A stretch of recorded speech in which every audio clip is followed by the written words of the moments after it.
year-end, the country, the government in particular, would have expended $31.1 million. We have spent additionally over $14 million across health, education, and national security. A total of $6.5 million has already been invested in the agricultural sector, and we estimate that as a consequence of the tax waivers, the impact of deferred taxes would be in excess of $26 million. The National Housing Corporation provided a breathing space. 117 of its clients took up the opportunity, and they benefited to the tune of $452,682. The Development Bank would have assisted 351 of its clients, and the total of that mortgage would be $3.8 million.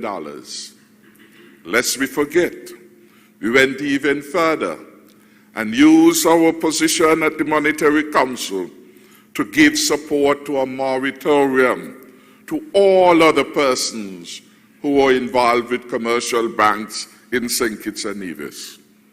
We are happy that many persons took advantage of that relief. 1,717 loan recipients accessed the program being offered to the commercial banks.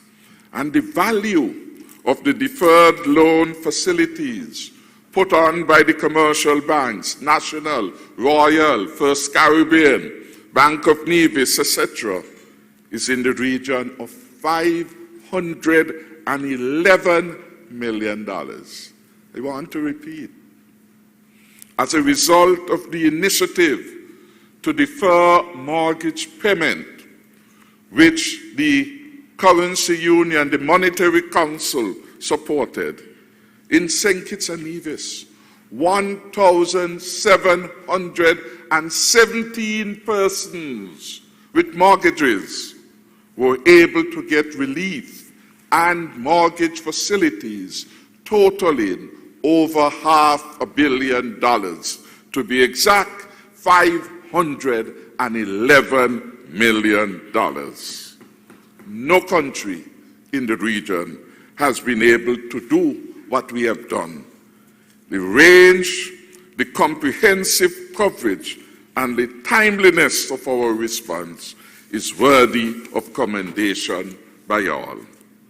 We are a small country, and we're doing it better and bigger than all others. We give God thanks for that.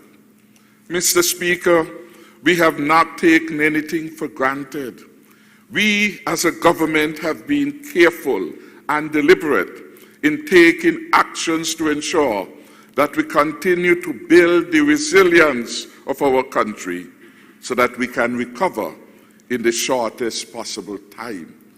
And the stimulus package was part of that plan to get the country up and running as quickly as possible. Large as it was, big as it was, and much as it was, there was a thinking behind that. It wasn't that we had so much money we were giving it away. It was that we recognized that the dignity of the poor had to be preserved. It was that we recognized that the sooner we can get the country out of the recession, the better it will be. And therefore we went large and deep and wide in terms of the supports that we provided to the people of St. Kitts and Nevis. Mr. Speaker, one important pillar that will support our resilience and take us successfully through this pandemic is the recent passage of the COVID-19 Act 2020. And I was very pleased that belatedly we got the support of members opposite on this critical piece of legislation. I would leave it to the Honorable Attorney General and Minister of Health to speak to the importance of this, but to remind the country at this particular moment in time that it is not over. It is not over. Lest we forget, we still have to be on guard. Lest we forget, we still have to abide and comply with the public health protocols that have been outlined. The wearing of masks, the frequent hand hygiene, the physical and social distancing, etc. Sometimes we hear our people in a moment of wonder, wanton abandon say, but nobody did. Open up the place. Let people go dance. Let people go keep their party. The timing is not right. It is not right. And we could well party today and die tomorrow under any circumstance, but in particular, in the context of COVID-19, that is one of the lessons we are learning.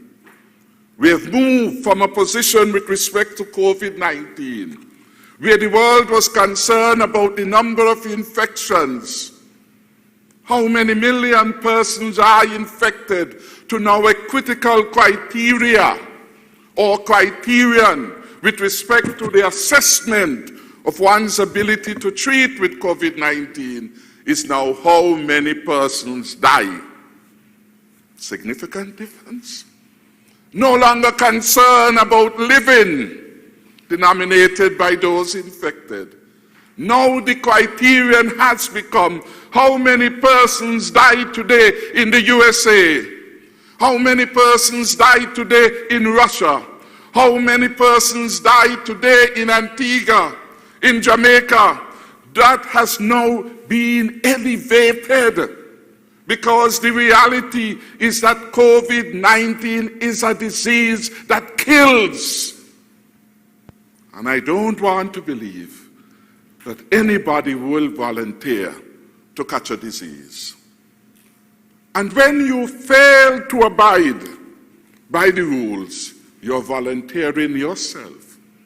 Worse than that, your child, your family member, your friend, as a sacrificial lamb. So I want to warn that we are not out of it, and to commend the Ministry of Health and the task force for their excellent work so far. Fortitude, you saw it every day in the fine example of our frontline people in the course of the pandemic.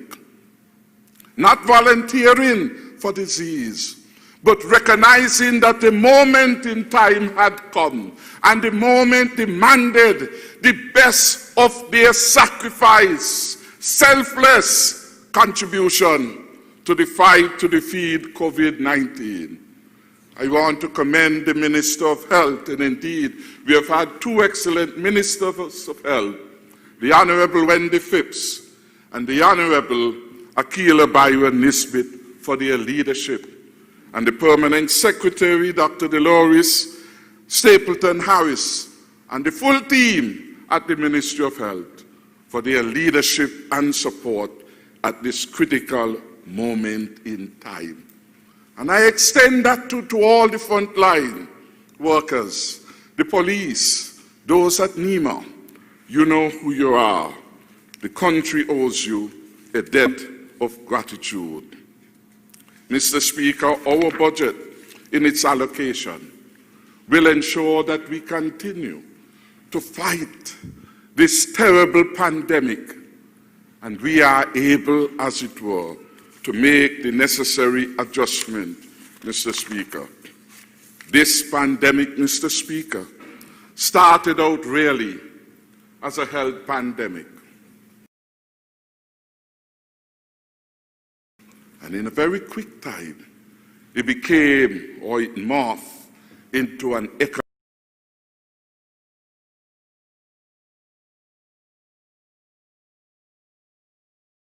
economic pandemic like the world has never seen. No other crisis in living memory over the last 100+ years Who is the oldest person do we have, Senator Phipps? 100 and what? 105. That's her grandmother? All right. You see what a memory? It's the poet. 105. And in her living memory, there has not been an occasion of a crisis around the world of the magnitude of what we are witnessing now in relation to the pandemic. A point flows naturally from that. There is no template. There is no template to guide us. We have to rely again on our own ingenuity and creativity and our own insights to be able to deal with a problem for which there has been no template, no guidance. This is not a financial crisis that we have seen before. This is not a crisis occasioned somewhere in Europe. This is global in its reach. Show me any country that has been able to deal with it effectively. The most powerful country economically in the world, the United States of America, literally looks weak as a powerhouse in its ability to even deal with the pandemic. And I marvel at some of our own accomplishments, which we take for granted. Getting our people back to school, for example, in a very quick period. Preparing our children to be able to take examinations for the CXC and other exams. Happened here, as if they were ordinary times with few exceptions. But outside there, it has been a real nightmare. New York, 1 million students, locked down, shut down, education discontinued, and the same in UK. We have shown fortitude, resilience, and innovativeness, and I applaud the country of St. Kitts and Nevis. How has the world responded? What has been this economic impact? The IMF, in its latest edition of the World Economic Outlook, projected that around the world, take the world as a whole, we will have a contraction of 4.4% by the end of the year. We have subgroupings of countries. The advanced countries, which are the strongest and larger economies, 5.8% reduction this year. And the United States of America is projected to be 4.3%. With all that is happening, we anticipate that this, of course, is a moving target. For the euro area, a reduction of 8.3%. For the United Kingdom, 9.8%, and for Canada, 7.1%. In other words, all over the world, countries are taking a beating, Mr. Speaker. The COVID-19 has been real dangerous, not just with respect to our health, but with respect to the stability of our countries and our economies. Mr. Speaker, turning to the currency union, the ECCB has reported that our GDP at market prices increased by 2.8% in 2019. However, the growth rate estimated for 2020 will be negative at 16.2%. The good news is that in 2021, we will move from that marked sharp decline to a growth of 5% in the currency union. So the economic outturn for 2021 and over the medium term, of course, remains contingent on the success in the fight at defeating COVID-19. It is not over until the fat lady sings. And no gender bias, just an expression. It is not over. And we are not sure when the new normal will, as it were, reach some settlement until we are able to control the COVID-19. Not just in St. Kitts and Nevis, everywhere, because it's global. And until every country succeeds, none of us succeeds. If St. Kitts succeeds and we are getting persons out of St. Martin, which has not yet succeeded, we are vulnerable. More than ever, we are in this fight together. Mr. Speaker, turning specifically to St. Kitts and Nevis, our economy grew by 1.8% in 2019, on par with a growth rate of 1.7% recorded in our major trading partners in advanced countries. The interconnectivity of our global community, of course, has made all of us susceptible to COVID-19. In 2020, the disruptions in travel and trade, the near halting of productive activity in economies of our major trading partners has had an adverse impact on our economic growth rate. During the first quarter of 2020, the economy grew by just under 2%. The outturn was underpinned by positive growth in agriculture, financial services, transport, storage and communication, wholesale, retail, construction, and even tourism was growing in the first quarter of 2020. And then COVID-19 happened, and everything else took a nosedive. Our statistics department estimates that the economy of St. Kitts and Nevis is likely to contract by 12.5% for 2020. These estimates also project that the economy would rebound in 2021 with a positive growth rate of about 5%. These estimates of positive growth rate for St. Kitts and Nevis are broadly consistent in terms of direction with the estimates forecasted by the ECCB, which projects a 6.4% growth for St. Kitts and Nevis, and the IMF, which projects an 8% growth for St. Kitts and Nevis.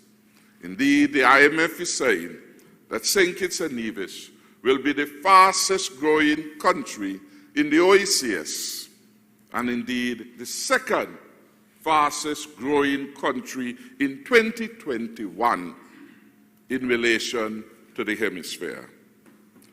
Mr. Speaker, this is really good news coming from international organizations, not just our own stats department, but of course, there is something on which everything else is contingent: COVID-19. In 2021, we expect principally the same sectors that were driving the growth in 2020 first quarter will again assist us.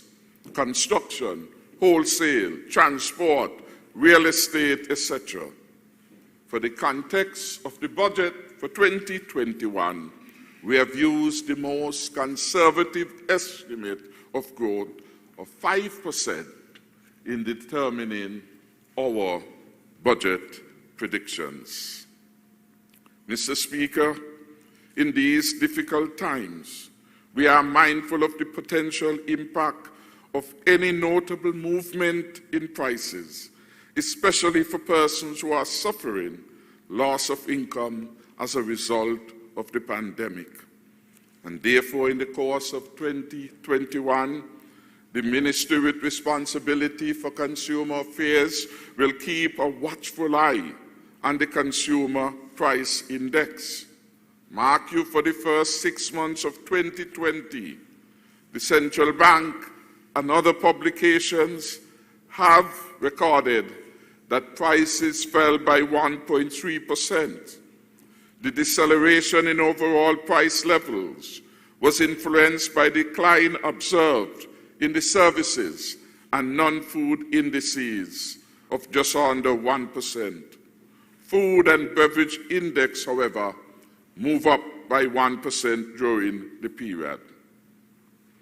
My government remains committed, Mr. Speaker, to the continued advancement of the consumer protection mechanism within the Federation. And in 2021, very early, we will bring to Parliament for adoption the CARICOM Model Consumer Protection Bill. This bill will enhance the rights of consumers and bring about a better standard of behavior for the trading in goods and services. Mr. Speaker, how we will get things moving, we just outlined some of the growth drivers, and I want to spend a bit of a time speaking in a more detailed way in some of these particular growth drivers and some of the growth drivers. The construction sector continues to provide employment for many of our citizens and residents.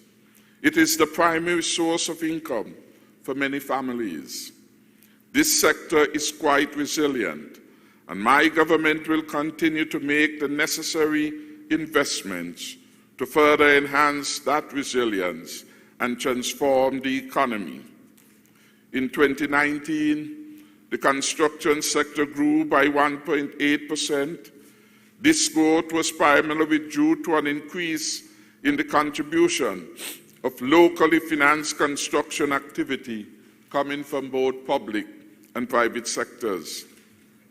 Such projects as the rehabilitation of the Island Main Road, of course, have impacted well upon employment and earnings in our country. Segment 1 of Phase 2, which encompasses the road network extending from Keon to Sadlers, was completed in December 2019. Segment 2, which extends from Sadlers to Challengers and stretches from Camps Roundabout to the airport roundabout via Keon Street and Wellington Road, commenced in March of this year. Of course, COVID-19 interrupted those construction works. As at the end of November, the good news, though, is that approximately 78% of the work in Segment 2 had been completed. To date, the government has spent on this project $55 million. Mr. Speaker, in spite of the COVID-19 setbacks, work on the project will be fully completed, we anticipate, in 2021. Our major investment in improving our road network brings into perspective the government's vision of a modern St. Kitts and Nevis and the transformative impact of resilient public infrastructure. The efficiency gains from a reliable road network and the resultant enhancement in the quality of life in our communities is well known. Mr. Speaker, one component of our road network which bears mention is the careful insertion of sidewalks and lanes, and you see them almost everywhere, Keon, Utleys, and Tabernacle, to name a few. This, of course, has brought a sense of pride and excitement to our people. Look how we transformed the washgut at Keon. Anytime there was inclement weather, there was fair. We have changed all that.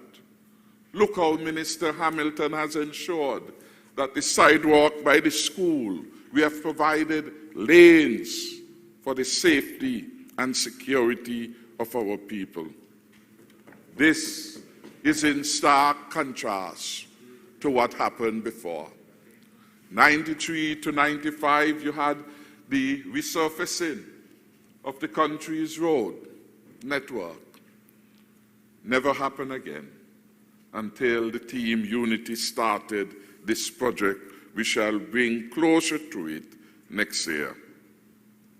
Mr. Speaker, our modern air and seaports are critical infrastructure that are necessary for the transformation of the economy.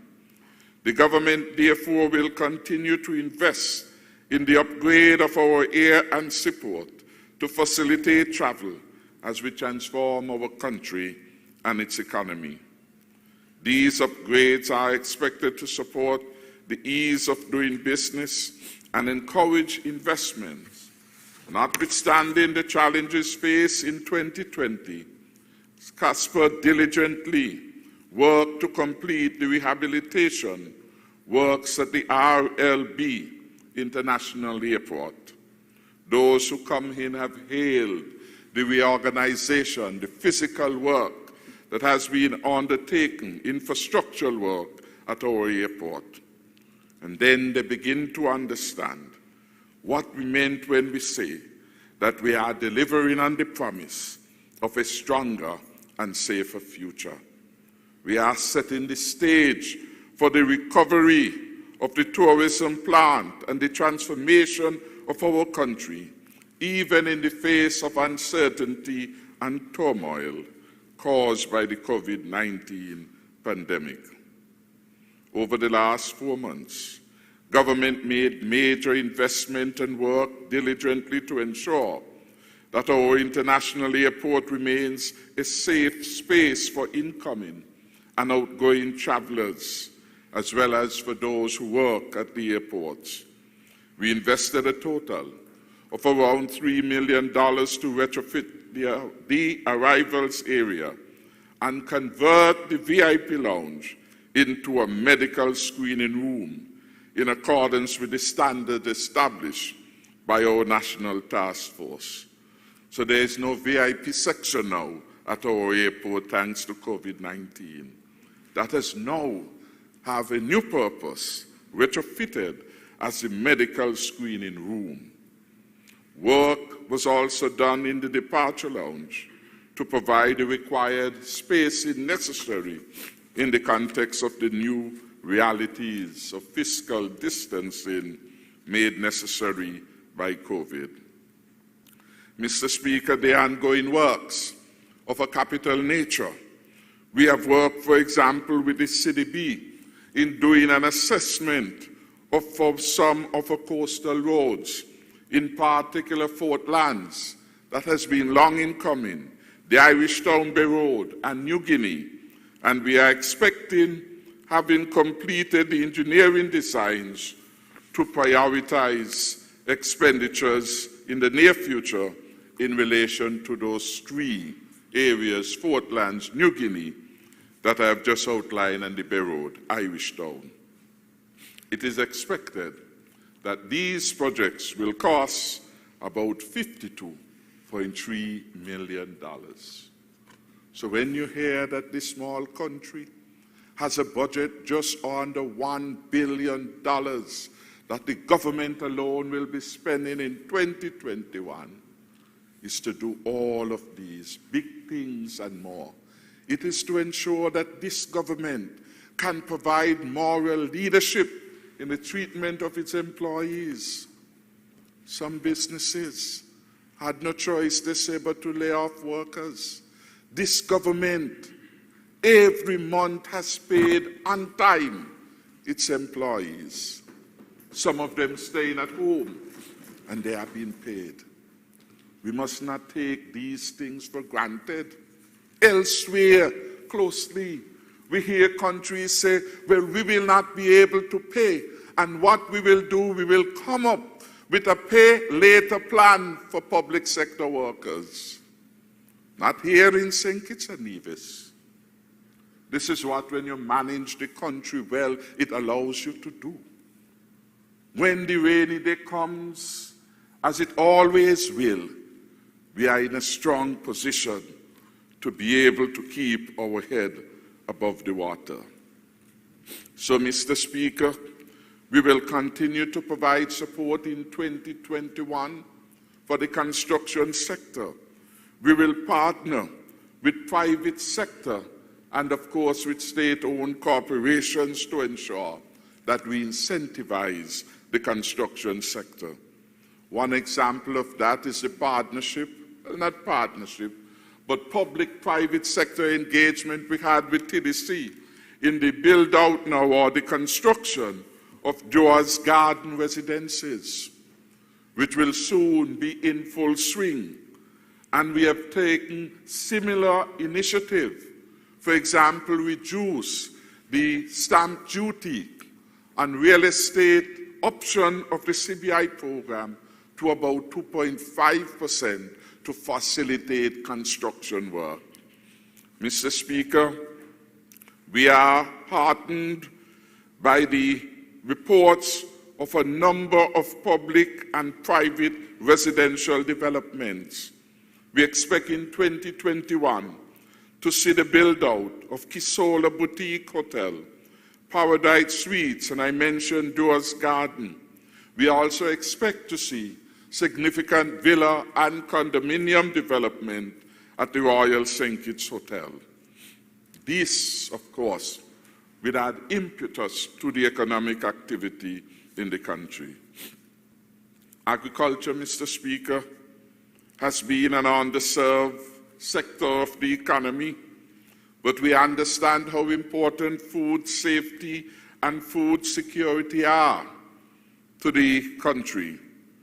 Agriculture, in our view, has the potential to generate real wealth and provide decent jobs for our people. And my government, therefore, has identified this sector as a major pillar of our strategy for recovery and transformation. We believe that our investment in this sector is well placed, and we hope to obtain bountiful returns, including enhancing food and nutrition security within our borders. Mr. Speaker, when the Minister of Agriculture comes, he will speak to the agenda for 2021. There are three main sustainable development goals that feature in our support for agriculture. These goals are the Sustainable Development Goal 2, 3, and 12 outlined by the United Nations. Zero hunger. No one in St. Kitts and Nevis must go to bed without being able to eat. So we must have food in abundance. Good health and well-being. Proper selection of our items for their nutritional value. And of course, responsible consumption and production. And we will turn to that responsible consumption and production a little bit later. But it's important, of course, that we take our agricultural sector with a greater degree of seriousness. And we would wish to see more people taking or making a conscious decision to buy local, eat more local. Let the money circulate here in St. Kitts and Nevis. Let us for once take that giant step forward in transforming agriculture, because it always has been with us and always will be. It was sugar, it was cotton. It was coffee for a little while up at Phillips Mountain. Agriculture has its place, and we have, of course, just as we have given support to tourism, just as we have given support to manufacturing, be able to give substantial support to our farmers and fishers, and we are committed to that. This year, we offered a stimulus in addition to the regular budget of $10 million. What did they get with it? When the minister comes, he should speak to that. Free wires, free fencing, free seeds, various inputs were given to our fishers and farmers. They have never received such support before in the context of a disaster. More lands were put into the cultivation, vegetables and fruits, etc., as part of our stimulus package.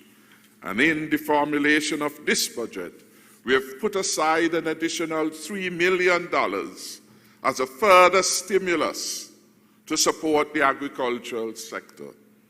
When I spoke with the Director of Marine Resources, Mark Williams, he said the stimulus worked well, but it finished quicker than we thought. Government is now ensuring that we fill that gap. Fill that gap. And so we are counting on Bishop Collins and the minister to provide the leadership to ensure that the funds allocated are responsibly used. We're not making a case for spend. We are saying identify clearly areas of need and target those resources there. I want to hail the efforts to restore the Bayford's Farm and to hope that this year we will have deliverables coming from the Bayford's Farm. Bayford's had been a good idea in the past, a good intervention for food safety and security, a good program to showcase the best of what could happen in livestock production, milk, meats, and the various varieties of farm livestock that we could have here. Regrettably, over time, Bayford's went to the dogs. It is time for us now to do a better job, and we have provided the resources to take us further forward in that regard. So, Mr. Speaker, we propose to invest $15.8 million to support the work of the agricultural sector. And agriculture here must be taken in the context of the FAO's definition of agriculture to include crops, livestock, and fisheries, and forestry development. Amount of $3 million I just spoke to will be directed as a further support to the farmers and fishers. We hope, of course, that this will encourage more of them to get on board, because they know in the Team Unity administration, they have finally found a reliable friend. So I want to thank all of them. Several of them were honored just recently as part of the annual awards. Fishers were honored, our fisher folks, our farmers, crop and livestock, and we want them to know that they continue to be important. Turning quickly, Mr. Speaker, to the tourism sector, which has been one of the sectors most negatively affected by the pandemic. Mr. Speaker, this has long been one of our mainstay, and it will continue to be, notwithstanding we will make deliberate efforts to transform our economy. Prior to COVID-19, we were on the growth path. First quarter of 2020, air arrivals were trending upward, recording a total of 31,073 passengers as at the end of February. At that time, the tourism arrivals were up 5% when compared to 2019. In 2020, we had further good news. Koi Resort Courier Collection by Hilton made its debut in St. Kitts, increasing our room stock by 102 rooms and adding further appeal to travelers who would wish to come to our federation and make it their destination of choice. This new addition was recognized by Forbes as one of the 8 of the most exciting new hotels of 2020 and one of the 10 best new Caribbean resorts in 2020 by Islands Magazine. Yes, we also note, Mr. Speaker, that the commissioning of the second cruise bay at Posante enabled our federation to welcome 4 cruise ships simultaneously. That was our Christmas gift in 2019, when the Celebrity Summit and Seabourn Odyssey docked at the newly constructed pier, while Britannia and the Anthem of the Seas moored at the original berthing facility, indicating prospects for continued growth. Mr. Speaker, all this progress was interrupted with the advent of the COVID-19.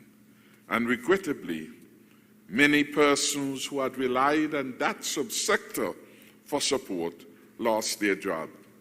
Indeed, the World Tourism Organization reported that around the world, between 100 and 120 direct tourism jobs were at risk, with $910 billion, or 910 billion to $1.2 trillion expected in the lost earnings from the tourism sector. Mr. Speaker, when the Minister of Tourism comes, he will outline some of the initiatives that we have taken to prepare St. Kitts and Nevis for a new wave of arrivals in 2021. We have opened our borders, Mr. Speaker. We have opened our borders on the 31st of October, allowing in large measure our nationals to return home, permanent residents to return here, and visitors who wish to come in to be able to do so. Globally, the demand for travel is down. Indeed, just the other day, I was reading a presentation by one of the functionaries of a tourism arm in Barbados, and he was saying since the opening of their borders, their occupancy, as I understood it, was down to 10%. 10%. So sometimes when you hear persons say, open the borders, you must always ask, to whom are you going to open? No fault of Barbados, no fault of St. Kitts and Nevis, no fault of Antigua. The reality is that no one wants to go anywhere when there is a fear that he or she may contract the COVID-19. Will you go? Will you go? And somebody put a bet, and I don't want to call somebody was betting me. As soon as the borders open, which member of parliament will be the first to travel? I said the leader of the opposition, and I hope I win the bet.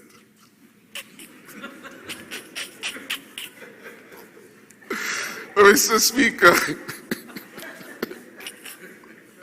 Mr. Speaker, today, Mr. Speaker, I bring a message of hope to all our citizens and residents, particularly those who have been engaged in the tourism sector and who have been most affected by the economic fallout of the pandemic. We have improved the tourism product before the pandemic so that livelihoods associated with this sector would be enhanced, and our citizens and residents shall prosper. My government and the Minister of Tourism has a track record of providing solutions, and we will effectively utilize resources to transform the tourism product and usher in economic recovery that will improve the quality of life for all our citizens and residents. The yachting subsector and health tourism will see substantial activities in the near future as we diversify our tourism product. We will also put more emphasis on long-stay visitors because of the higher and more inclusive impact they will have on our economy, creating jobs and many opportunities for income generation by our people. So we have a plan, and the Minister of Tourism will delve more into those particular programs, but the work is ongoing. Marketing has already started. Our outreach to the yacht subsector has already started as we look for new areas. It is not by accident that we have an entity here already engaged in the provision of high-quality health care. And when things get to normal, we anticipate that some of those persons with high income who want to have their health care in a situation of great privacy and to enjoy the therapeutic environment here will be coming to St. Kitts and Nevis. So there's a lot of work to be done in the tourism. Yesterday at the cabinet, for example, we discussed the constructive role for the eco farm at Foy's area in the build-out of our tourism project, how we could get those who are part of the cruise travel to spend more money in St. Kitts and Nevis by providing new opportunities and new products. Minister then will discuss most of these. Mr. Speaker, small and medium-sized enterprises are critical for the ongoing development of our country. This year alone, Mr. Speaker, we have achieved an historic high of over 800 approvals for business license. This has been the highest and record at the Ministry of Finance. It is envisaged that the new Ministry of Environment, which we recently launched after the election, would work in tandem with the other agencies of the government, such as the Small Business Development Center, the Ministry of Finance, and the Intellectual Property Office to assist our small, our micro, our medium-sized enterprises. Mr. Speaker, we are also excited by the exuberant reception we have received in terms of the mandate given to the Ministry of Entertainment, the Ministry of Talent Development so far. This is the main arm of the government that is charged with the responsibility to transform the entertainment, the creative and innovative industries through entrepreneurship and the economic value creation in our federation. We recognize the extensive possibilities of building the enabling environment for our talented young people to deepen their creativity to produce innovative content, products, and services. The rich nexus of twinning the unique, creative, and innovative talents of our people with the income-generating potential of entrepreneurship is encouraging and must be tapped. That ministry and its work hold great possibilities to create new sources of employment, wealth, and sustainable economic activity. We are equally pleased that this concept has been taken on board by private citizens who share our vision. Speaking about positive coming out of the pandemic, Mr. Speaker, we saw several small persons, in a manner of speaking, coming forward, showing their creativity and engaging in new areas. Mask making became a fashion. You look around this room, from what was to what now in the fashion industry in terms of mask making. And our people everywhere, in Bastia, in the rural parts, have engaged in it. I could recall Miss Weeks, Winifred Weeks in Molyneux, Could recall a Faustina Wilson. Could recall another lady at the Mansion Manse engaged in the production of mass. Everyone has its unique touch. I even noticed that the Deputy Prime Minister Mass marked Merry Christmas. So he started his 12 days of Christmas very early. We want to commend those kind of creativity. Right here, we are doing the very things of which entrepreneurship is made of.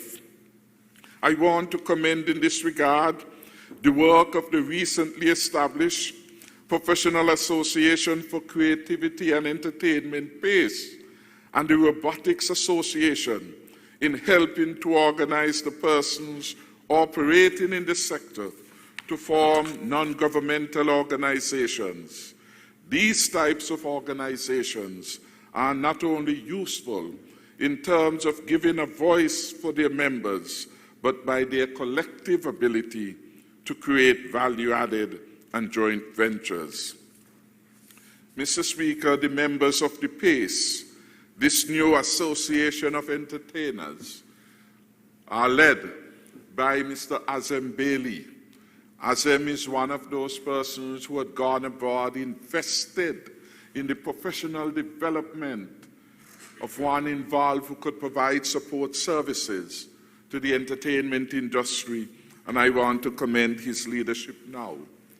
Among the leadership of that PACE group is Mr. Adrian Lamb, well-known personality here in St. Kitts, with a lot of talent, a lot of knowledge of music, and we really want to see this group build out.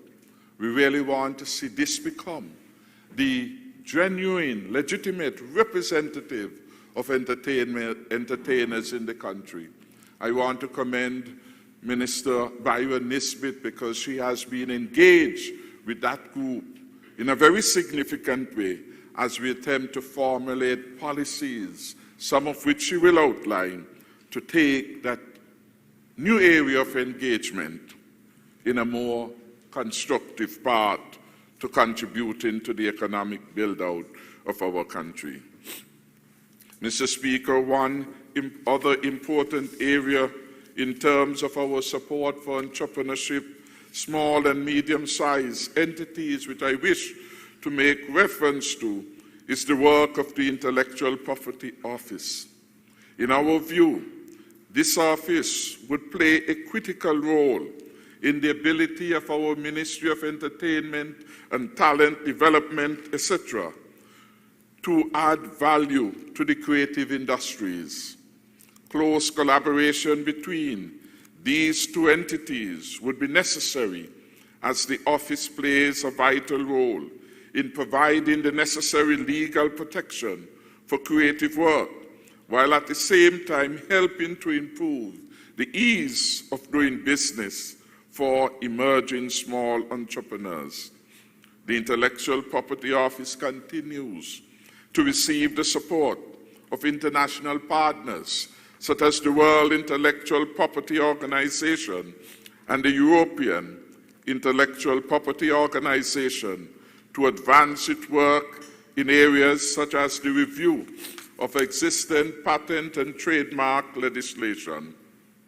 And we are exploring the possibility of introducing new legislation related to geographical indications which would provide protection for marks, for signs and symbols that indicate which associated goods originate from a specific geographical area or country. All these and more, Mr. Speaker, are part of the new trust to encourage our sons and daughters to assist themselves, to use their creative energy, to use their talents for their own advancement. Too many talented people, Mr. Speaker, are not sufficiently engaged. Those of us familiar with a particular scripture would know the story of those with the talent. And I see Pastor Cumberbatch is here, and I will leave him until after break to tell us all the story of those who utilize their talents, how you can multiply what you have if you put your talent to effective use. And one of the things that the Ministry of Entrepreneurship shall do is to help our people find their creative talents and put them into effective use. And I am so happy that the new minister and elected member for St. Christopher III would lead this particular area. She has a history of involvement in the entertainment industry. She has been a beauty queen, a talented queen, and many other queens throughout her youthful years. And so she comes to the ministry with a sense of the realistic demands that people out there have in relation to this ministry and how we can, in fact, help them more. Mr. Speaker, to further incentivize the entrepreneurial spirit, my government will, in 2021, make a special tranche of $5 million available to assist those who are looking for concessionary interest rates through the Development Bank. So we'll have a special carve-out to help persons in that industry. Turning now, Mr. Speaker, to ICTs. With this will continue, of course, to be a key pillar in the recovery and transformation process. Not surprisingly, our vision for transitioning to a digital economy remains a high priority for the Team Unity administration. Last year, during the budget address, I shared with the country our vision to become a world leader in the delivery of digital services to our citizens, our residents, and of course, our investors. We are therefore utilizing our comprehensive digital government strategy to guide the rollout of the digital transformation process in the public sector. Earlier this year, we initiated and concluded the foundational work necessary to assist with the selection of an appropriate online payment system for the government. I am advised that we are now at the selection stage and would be in a position to implement the online payment system throughout the whole of government service by the first half of 2021. Therefore, during 2021, clients doing business with the government will have increased payment options. This, of course, would lead to savings in time taken to complete transactions and an improvement in the overall efficiency. It will, of course, bring us closer to the currency union, the ECCB's goal of a cashless society. So rather than have persons staying in line at the Inland Revenue Department, at customs, we will have more of these transactions facilitated using the updated technology. We will, of course, continue our build-out in the technical area and technology area with the expansion of the government-wide area network to include connectivity to some 14 additional ministries and departments.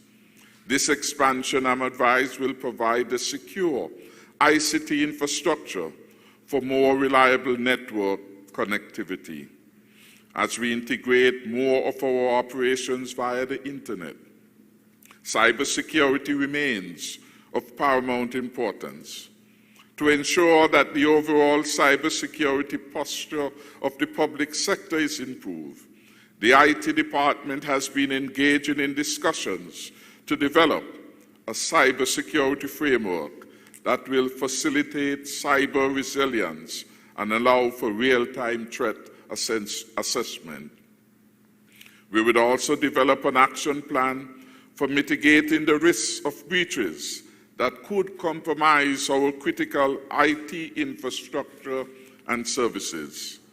This work, along with the development of a strategy to guide the digital transformation across government operations, would be tackled in earnest in the incoming months, Mr. Speaker. Mr. Speaker, I want to commend an area of private-public partnership, and we welcome the progressive involvement of the private sector in the build-out of our e-society platform. In this regard, I want to commend the cable's innovation and outreach in the world of e-platforms. Our society at large stands to benefit from some of the initiatives that the cable has recently outlined. They include, for example, the provision of free Wi-Fi hotspots in all community centers in St. Kitts and Nevis. We want to commend the cable for that particular initiative. We are bringing technology to the fingertips, improving an accessibility and affordability. And it is good that a domestic company is taking leadership in this critical area for global engagement and development. The cable has promised to offer up to 200 specially developed high-speed internet packages to approved entrepreneurs by the new Ministry of Entrepreneurship and Communications. Another good deed. Could somebody give the cable appreciation? Thank you. These packages, I gather, will have internet speeds of 160 megabits per second download and 35 megabits per second upload. They will commence the deployment of a multi-million-dollar fiber-to-the-home network upgrade, which would result in high-speed internet to all households in St. Kitts. That would be amazing. Because from time to time, our people complain about the unreliability of the internet service.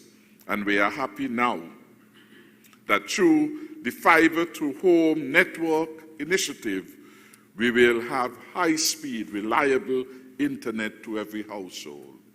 Indeed, if this were not to be realized, I believe we will take the cable to court to enforce it. I want to thank Patricia Walters for providing real leadership, though, in this particular area. And it is part of the all-of-society approach to digitalization in St. Kitts and Nevis.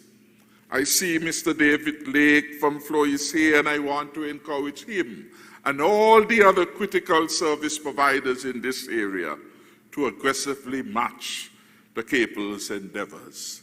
The more we have contributing and leading the way in the build-out of ICT in our country, the better it is for all of us. Mr. Speaker, I want to turn to the CBI program. This program, of course, continues to make real difference in the lives of our citizens and residents. The CBI program continued to be one of the major contributors to the economy in 2020. We expect that this level of contribution will be sustained in 2021. Despite some setbacks related to the pandemic, the volume of applications for the year so far has improved. Applications have come from all over the world, indicating that we are the platinum brand. They have come from the United States of America. They have come from Asia, the Middle East, Europe, and Africa. We have become the preferred choice of the discerning investor owing to our high quality of life index.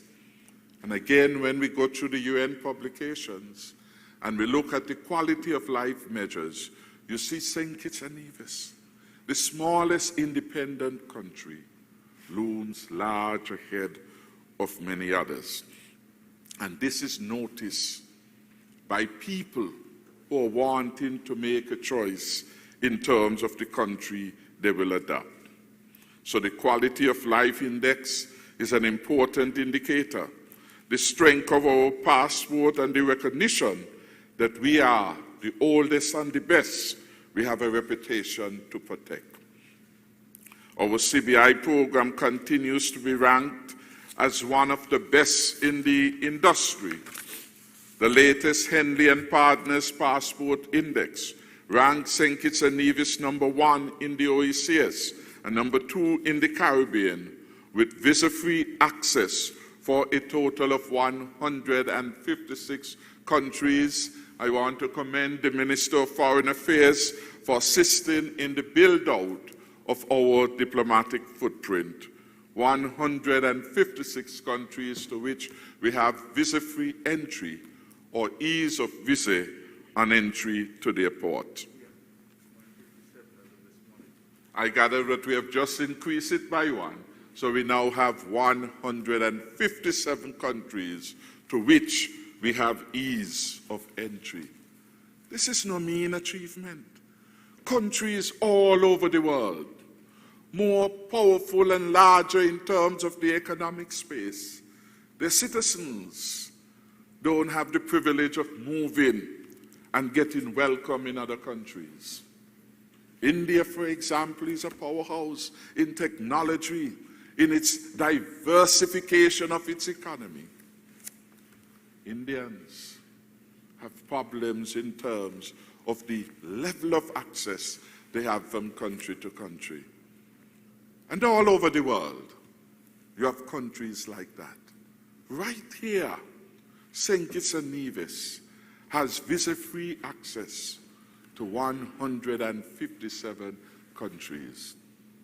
There was a time not so long ago when we had visa-free access to Canada, an important partner, and we lost that particular opportunity. But we will say more about that as the debate continues in this matter. Mr. Speaker, to strengthen the program further, we will bring amendments to the ESCO bill, which will ensure that clients' funds are received and ultimately used for the construction of relevant projects. This will further enhance the integrity of our real estate market. In 2021, we are projecting that we will have increased activity at New Era and at Seaview Gardens project. Existing projects such as Bush Hill Estate in Nevis, Caribbean Dreams Investment Limited, the Galaxy Group, and Golden Rock Development should continue to contribute to economic activity in St. Kitts and Nevis. With the increases in sales related to land-based development projects, we expect construction activity to pick up pace and thereby increase the contribution of the CBI program to the achievement of positive GDP outcomes in 2021. Mr. Speaker, our CBI program continues to be a leader in innovation in the international marketplace. Very recently, my government took the decision to expand the reach of the program by providing the opportunity for private homes to be sold under the CBI program. This initiative would create opportunities for our real estate agents, giving citizens and residents of St. Kitts and Nevis the opportunity to participate in the program if their homes meet the value threshold and other appropriate standards which will be outlined by the CBI Technical Committee and the various related agencies. Of course, the development of the real estate market would add new jobs in the construction area.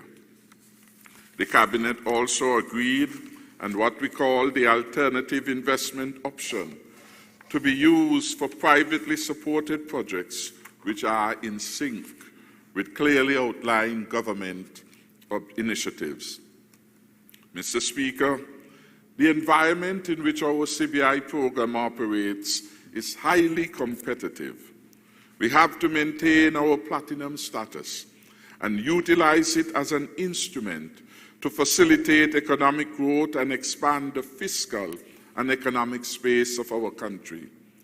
This program is a provider of foreign exchange, and we can leverage the incredible talented pool of our diasporic community to help meet any skill gaps in our country. Additionally, it can bring new ideas and networks to advance the development trust we have determined. In 2021, we will be more deliberate in the following areas: target marketing of the CBI program in existing and new markets. We would want to encourage our economic citizens to come to live and work and invest further in St. Kitts and Nevis. It's interesting now that one of the buzz is inviting people to come to the Caribbean and other islands for long stays. I believe in this area, given the spread of our citizens now across the globe, we have an opportunity to relate to them and to get them to come to St. Kitts and Nevis more often, make investment here, and assist with the economic growth and development of our country. We will also implement new options and innovations to the program as they relate to the alternative investment option. The alternative investment option, for example, can provide a mechanism to support key priority areas, such as financing programs for youth development, build out of our digital economy, upgrade of our technical and technological skill sets, meeting the huge demand for homes at the lower, middle, and high end of the income ladder. We will be alert to reforms and developments in the international marketplace, which may threaten our platinum brand. In this regard, we will procure services of intelligence gathering experts and persons of influence who can intervene in the critical marketplaces and capitals so as to promote and/or defend our CBI program. We will be more agile in our legislative support, Mr. Speaker, for a stronger CBI program. And just yesterday we had that conversation at the Cabinet regarding possible threats to the program and how we are going to deal with that. What role will the new department that deals with international taxation, housed in the Inland Revenue Department, play in support of our CBI program? What role will our diplomatic corps play as we begin to build out and attempt to receive more benefits from a novel idea? CBI program, an idea that St. Kitts and Nevis gave to the rest of the world, legislated way back in 1984, long before any other country was able to devise a program. And now that has gone all over the world. Europe, countries there with their CBI program. United States of America, with its own pathway to citizenship, if you are to invest in underdeveloped areas of the United States of America. So we have led the world in this particular area, and we have to ensure that we do not, or ensure that we benefit tremendously from this new pathway for growth and development. Mr. Speaker, I turn now to social development, Mr. Speaker. Clearly, COVID-19 has brought fundamental changes to the way in which we manage our lives and operate as a community. My caring government has strengthened and expanded the number of social safety net programs to lend the hand up required by struggling families during this very difficult period of time. We have spoken before about the lifesaver that the program has been to many people who, without this, would not have been in receipt of any income from a legitimate source. So, Mr. Speaker, we will continue, by and large, to provide support to our social safety net programs. They are many. I am advised that across the Caribbean area, St. Kitts and Nevis has the largest number of social safety net programs. Minister Hamilton will perhaps speak to this. We have voucher program. We have programs targeting our women folks. We have programs targeting our fathers. And the range continues in terms of the full range of support services that this government provides to the vulnerable in our community.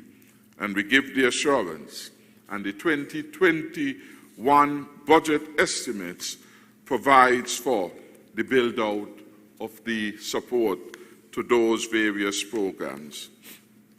In particular, we propose to spend, Mr. Speaker, $27.8 million to continue to assist our people who are in need. In 2021, we will take proactive steps to review the procedures for accessing the PAP program in particular and ensure that only those deserving, only those who meet the strict criterion of a household income of $3,000, below that, will be able to benefit from the program. Indeed, in the context of the pandemic now, we have been a little bit more liberal. We have made it a little bit more facilitating. This, of course, is part of the caring government that we have. And in times when times are hard, we have to ensure that the policies provide some sense of scope and opportunities for those who have genuine need to be able to benefit from these programs.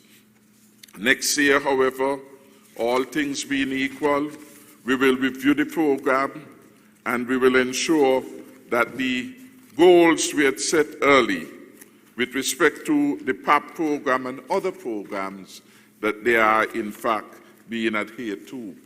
We will want to ensure that we review the beneficiary list. So as persons' income would have improved and they go beyond the threshold of $3,000, then they are excluded from the program. And those who may have fallen now into the $3,000 maximum household income, that they will have the opportunity to benefit, Mr. Speaker. Mr. Speaker, our efforts to build a stronger and safer future for our citizens and residents cannot be undertaken without access to current and accurate data. And in this regard, we remain committed to advancing the implementation of the 2021 Population and Housing Census. This undertaking will facilitate evidence-based policy making as we endeavor to provide access to essential services and basic infrastructure. I want to take the opportunity to announce that September 16, 2021 is designated as Census Day for St. Kitts and several other member states within the CARICOM. Enumerators will be collecting data, such as the place of residence of all our citizens and residents. This information will determine the official record of the population distribution and other socioeconomic data across the Federation of St. Kitts and Nevis. This information would be relied upon to indicate in real terms what additional investments may be required to meet the needs of the various communities. I want to encourage all persons to cooperate with the enumerators in this undertaking, which will undoubtedly redound to the benefit of us all. Mr. Speaker, turning now to skills development and human resource development in our country, I want to begin by commending all educators. And we have quite a few here this morning coming now in new and upgraded positions. But if we believe the best gift we can give to our children is the gift of education, all of us will owe a debt of gratitude to the teachers. So we commend them. Equally, my government salutes the administrators, indeed the students, the parents and caregivers who have all made sacrifices to ensure that our nation's children stayed safe and engaged during this period of the pandemic. The critical process was guided by the Ministry of Education's COVID-19 response plan in order to support self-paced online learning. Flow Study was selected as the main digital platform to engage our students virtually. And we want to commend the CEO at Flow, Mr. David Lake, who is here, and thank him for that partnership. I'm advised that all public school students in the Federation were assigned a Ministry of Education managed email address to allow access to the platform, and that access was made free of cost. We have never shirked as a government from our commitment to provide a quality education that is affordable and accessible to all. I expect that the Minister of Education, when he comes to speak, would elaborate on the Universal Service Fund, the support provided to secure 400 laptops and 1,800 tablets, as we sought to ensure that no child was left behind during the challenging period. The ministry, of course, took very special precautions to ensure that our fifth form students were able to write their exams. And I want to thank P.S. Hodge and the entire team, of course, and the ministers of education that we have had, the Honorable Sean Richards and now the Honorable John L. Powell, for their support to the education fraternity during this very difficult period of time. An important aspect of our education for the future would be the build-out of our technical, vocational, and education and training programs. And in this regard, we are way advanced in terms of the build-out of several projects under the CDB-supported program. And we are seeing results of this in Nevis. We are seeing results of this in St. Kitts. In August of this year, for example, the much-anticipated groundbreaking for the new wing at the Gingerland Secondary School was held. It is projected that the civil works at this institution will be completed by the third quarter of 2021. During the month of August, work also commenced on the construction of TVET spaces at 5 secondary schools and St. Kitts. It is anticipated that all works across these institutions will be completed by the first quarter of 2021. The civil works required at the Advanced Vocational Educational Center, AVEC, and the Charlestown Secondary School will be pursued during 2021. And we could go on and on in relation to these developments.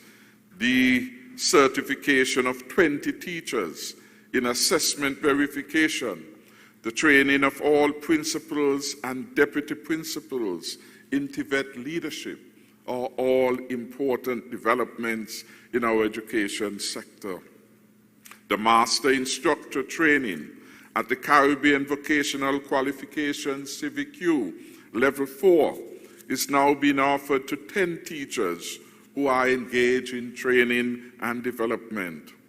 The completion of the verifier training will allow our own TVET Council to complete the applications, self-evaluation, and other pertinent requirements for the TVET quality control and assurance process in order to become certified CVQ awarding body.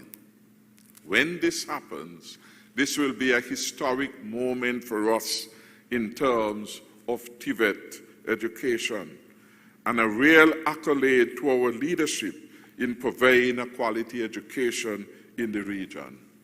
In other words, just as Hart and other entities in Jamaica and elsewhere are allowed and seen as a credible reservoir of information in terms of certifying courses and programs in technical and vocational education, our TVET Council, once accredited, will be able to do these things.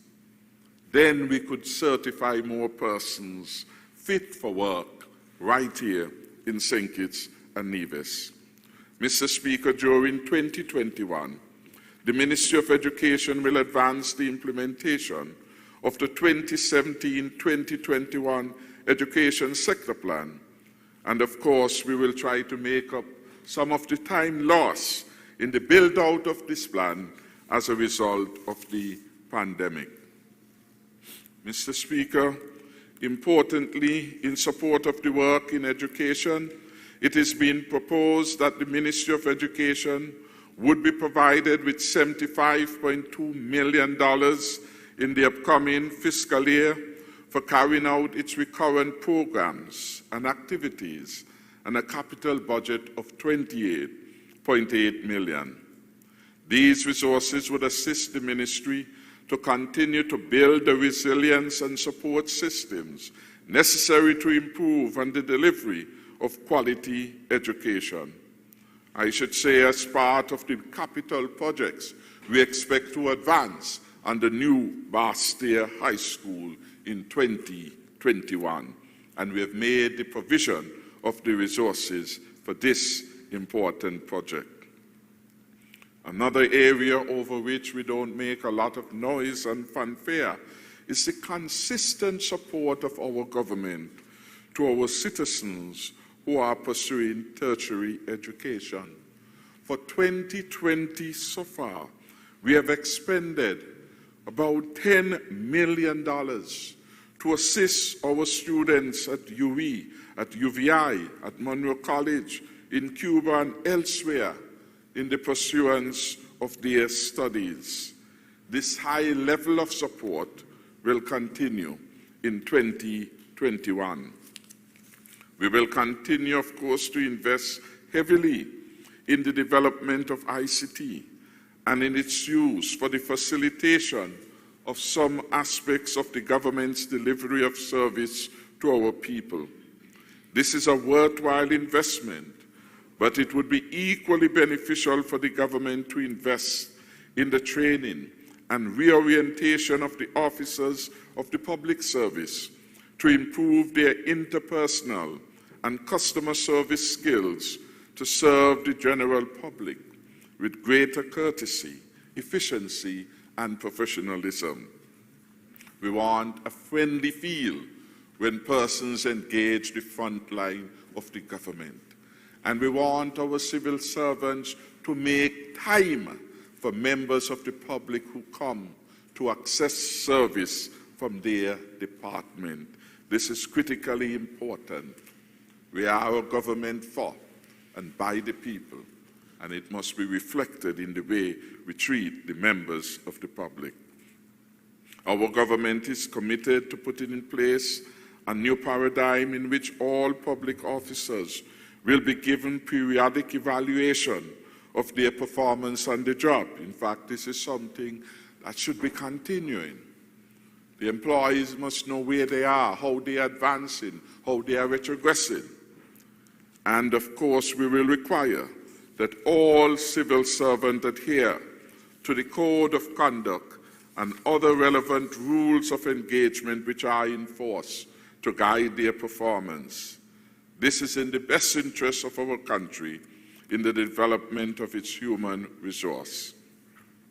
As a result, the government has started to work on the conceptualization of policies, some already set out before, and to initiate a system of reward and PIP for performance for public service officers.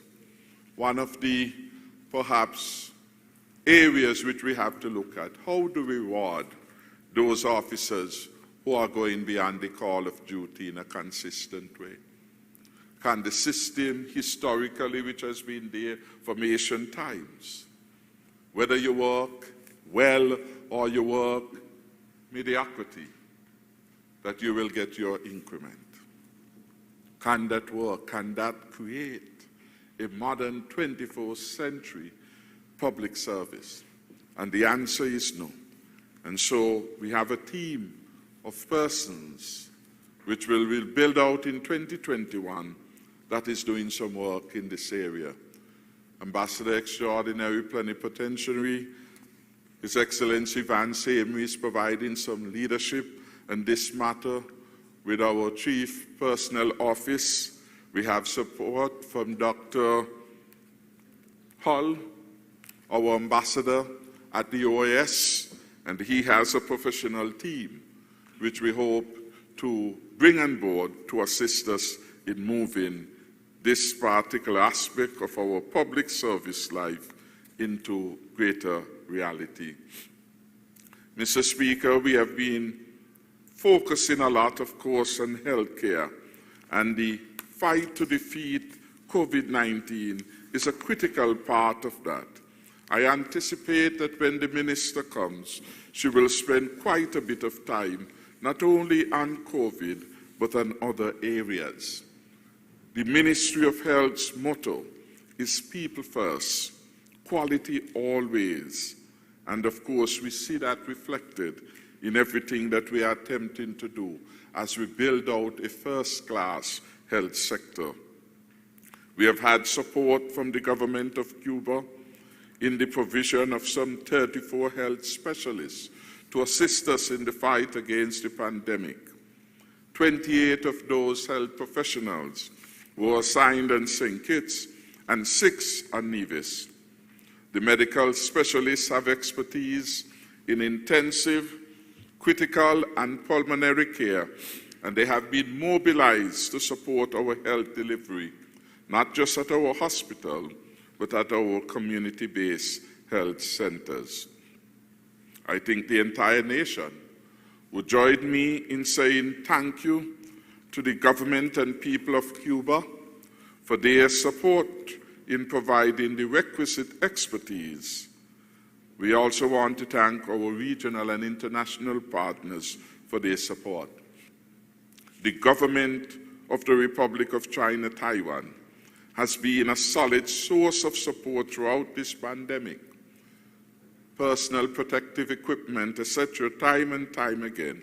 And I also would wish to place on record our government's gratitude for the support and thank His Excellency Tom Lee for being a good friend for St. Kitts and Nevis at this time of difficulty. Mr. Speaker, the resilience of the health system has been evident over the last 8 months and has been facilitated by the hands-on efforts of our medical professionals. And their work has been guided by a robust national pandemic virus and infection preparedness and response plan. As a result of the implementation of this plan and the extensive collaborative and dedicated efforts of all stakeholders, St. Kitts and Nevis has been successful in keeping the number of confirmed cases at a relatively low level, and of course, we must strive to keep it this way.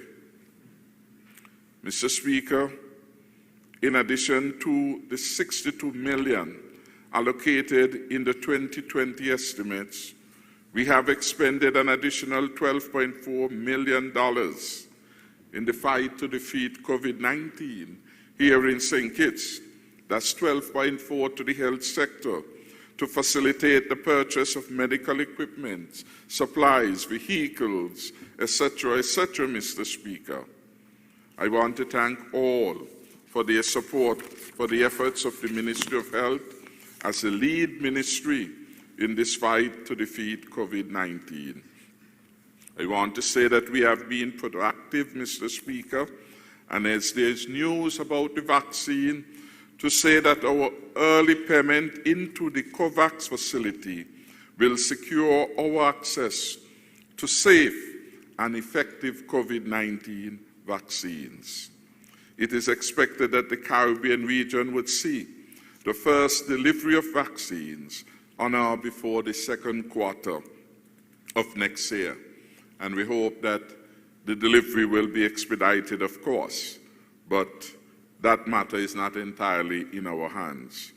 I want to take this opportunity to thank such agencies as PAHO, CARPHA, WHO, the European Union, for their collaboration with St. Kitts and Nevis as we attempt to ensure equitable access to safe and affordable vaccines.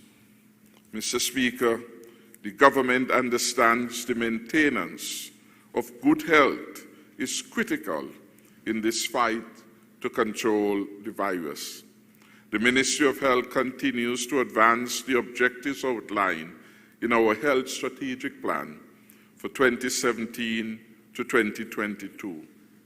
This year we propose a budget of $65.9 million to support the Ministry of Health in achieving its objectives in 2021.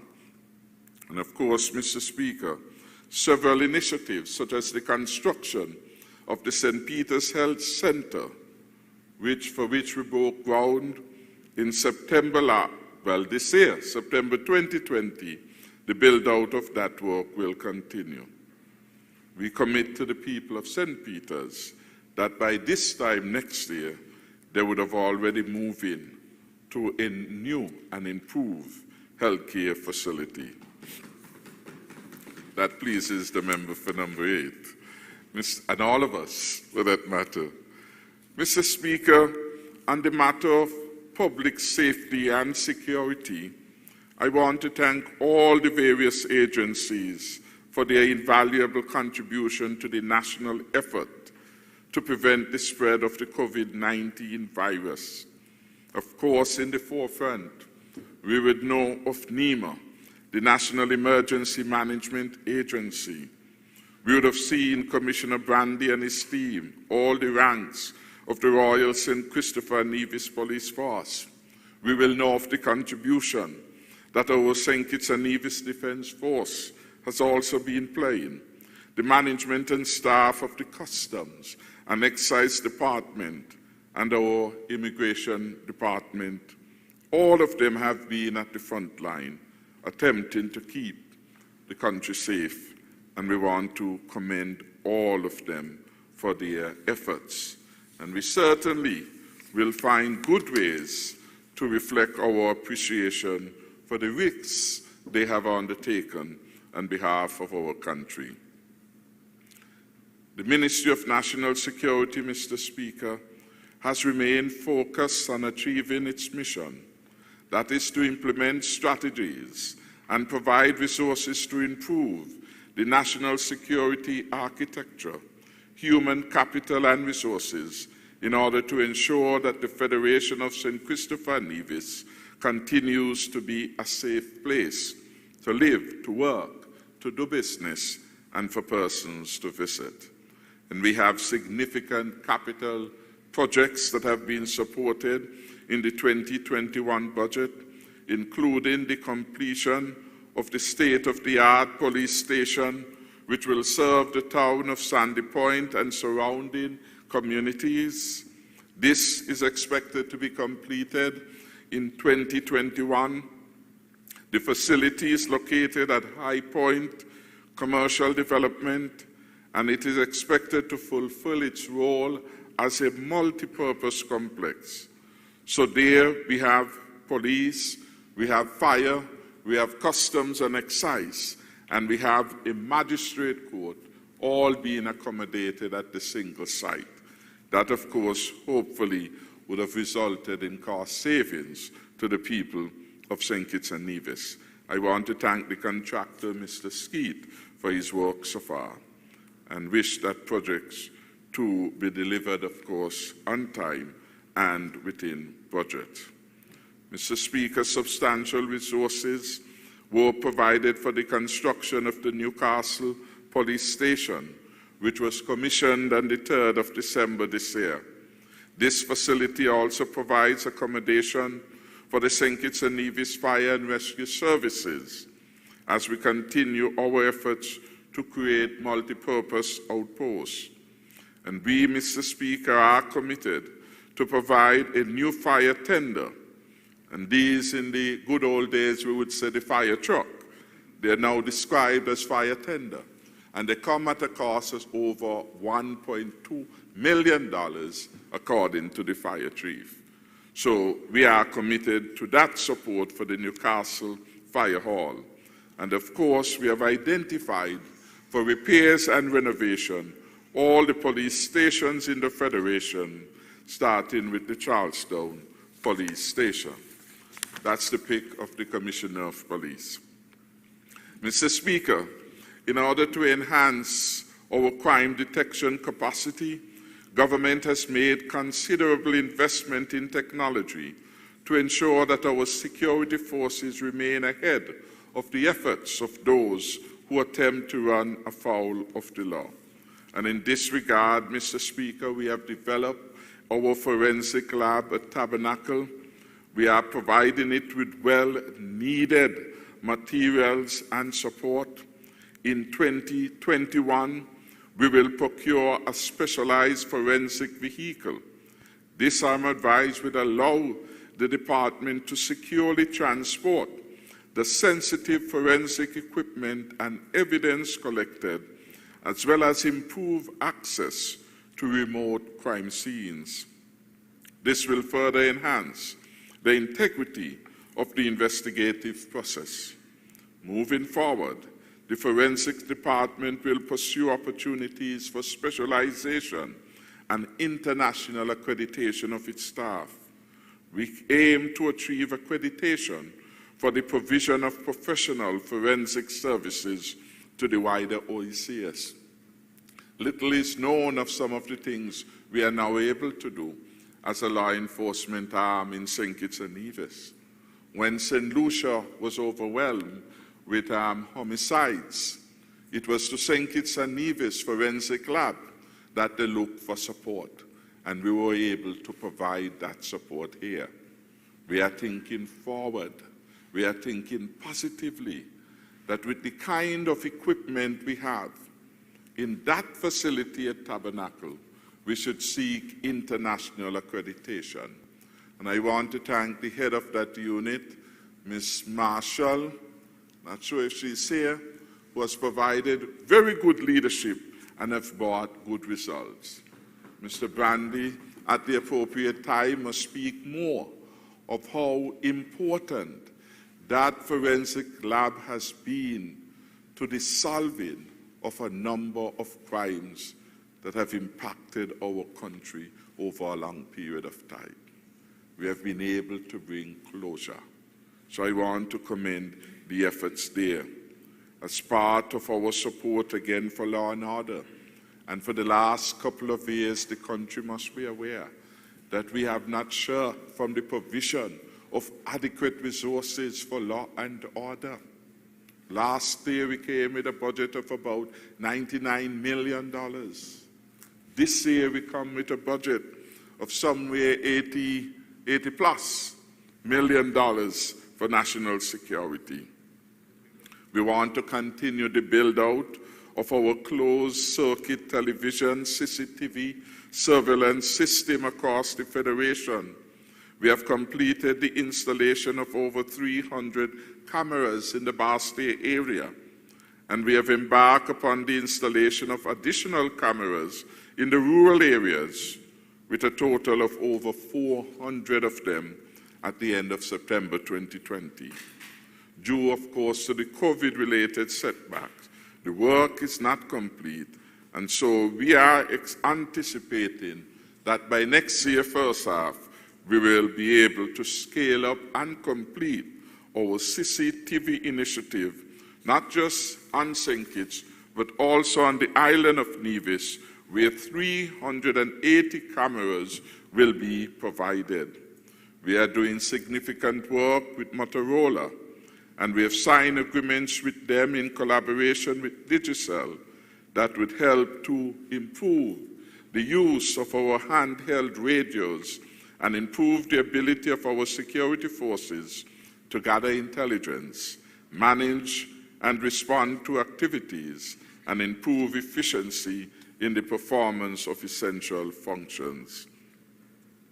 Mr. Speaker, I want to speak very briefly about the positive impact of the peace initiative. Everyone knows that there is peace. Everyone can make the contrast between what was not so long ago.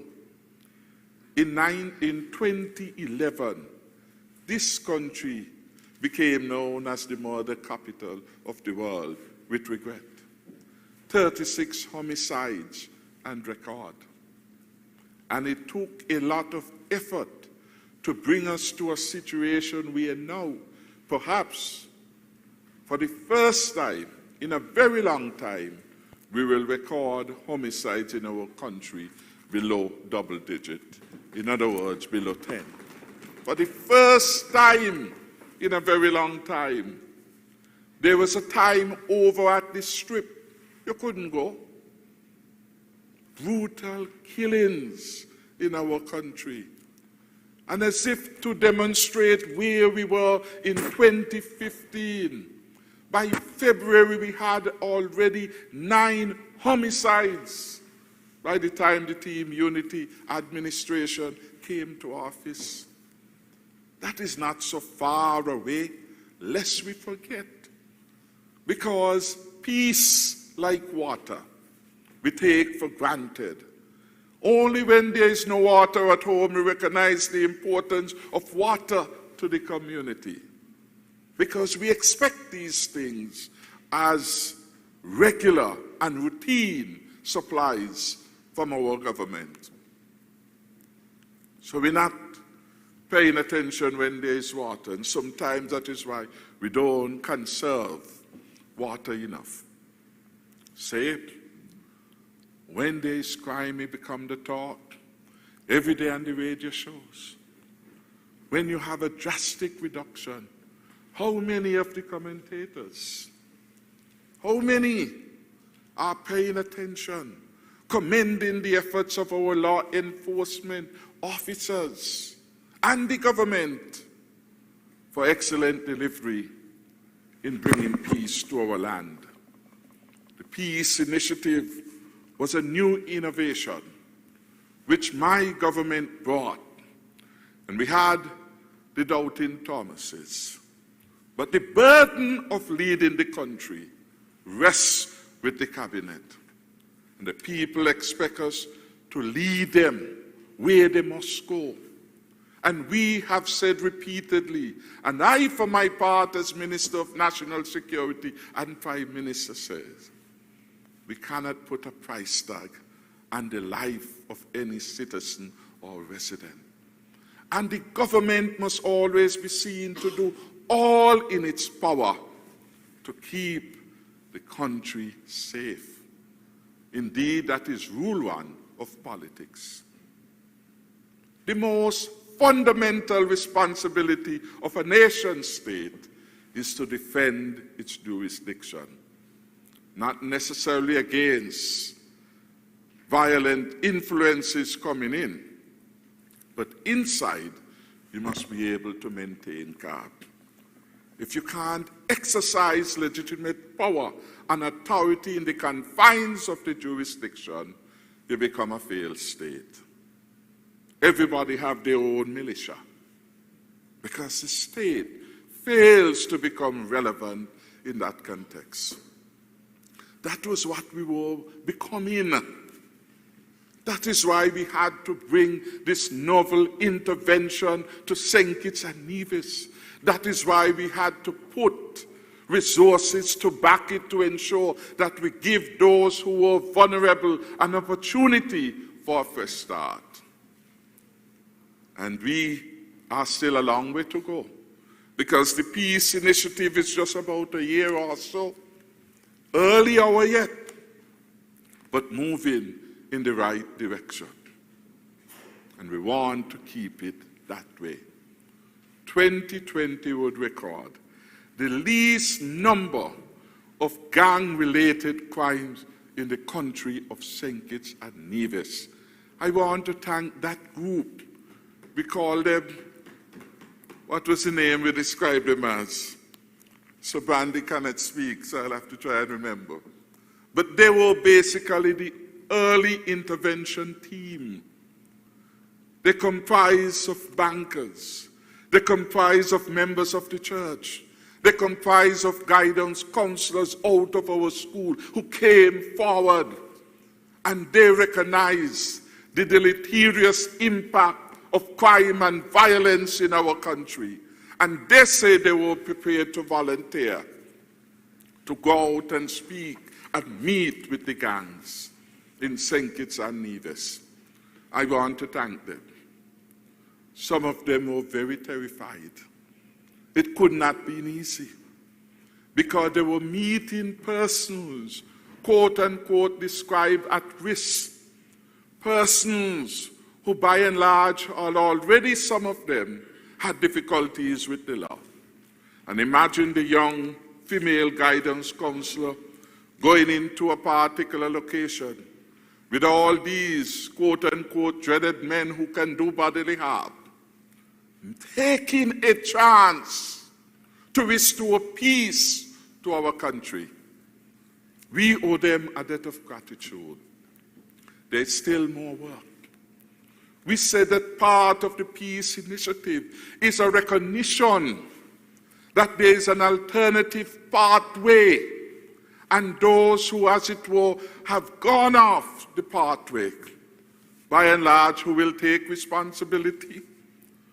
When the entities of socialization in the society fail, when the family could not fulfill its responsibility to the son and to the daughter, when the church could not be an important agent of socialization, when our school does not equip him or her with a quality education, when the rest of us turn a blind eye, who then will close the gap? That is what we are dealing with. And that is what that particular alternative pathway program, dubbed the Peace Initiative, was attempted to do. The country's future was being diminished.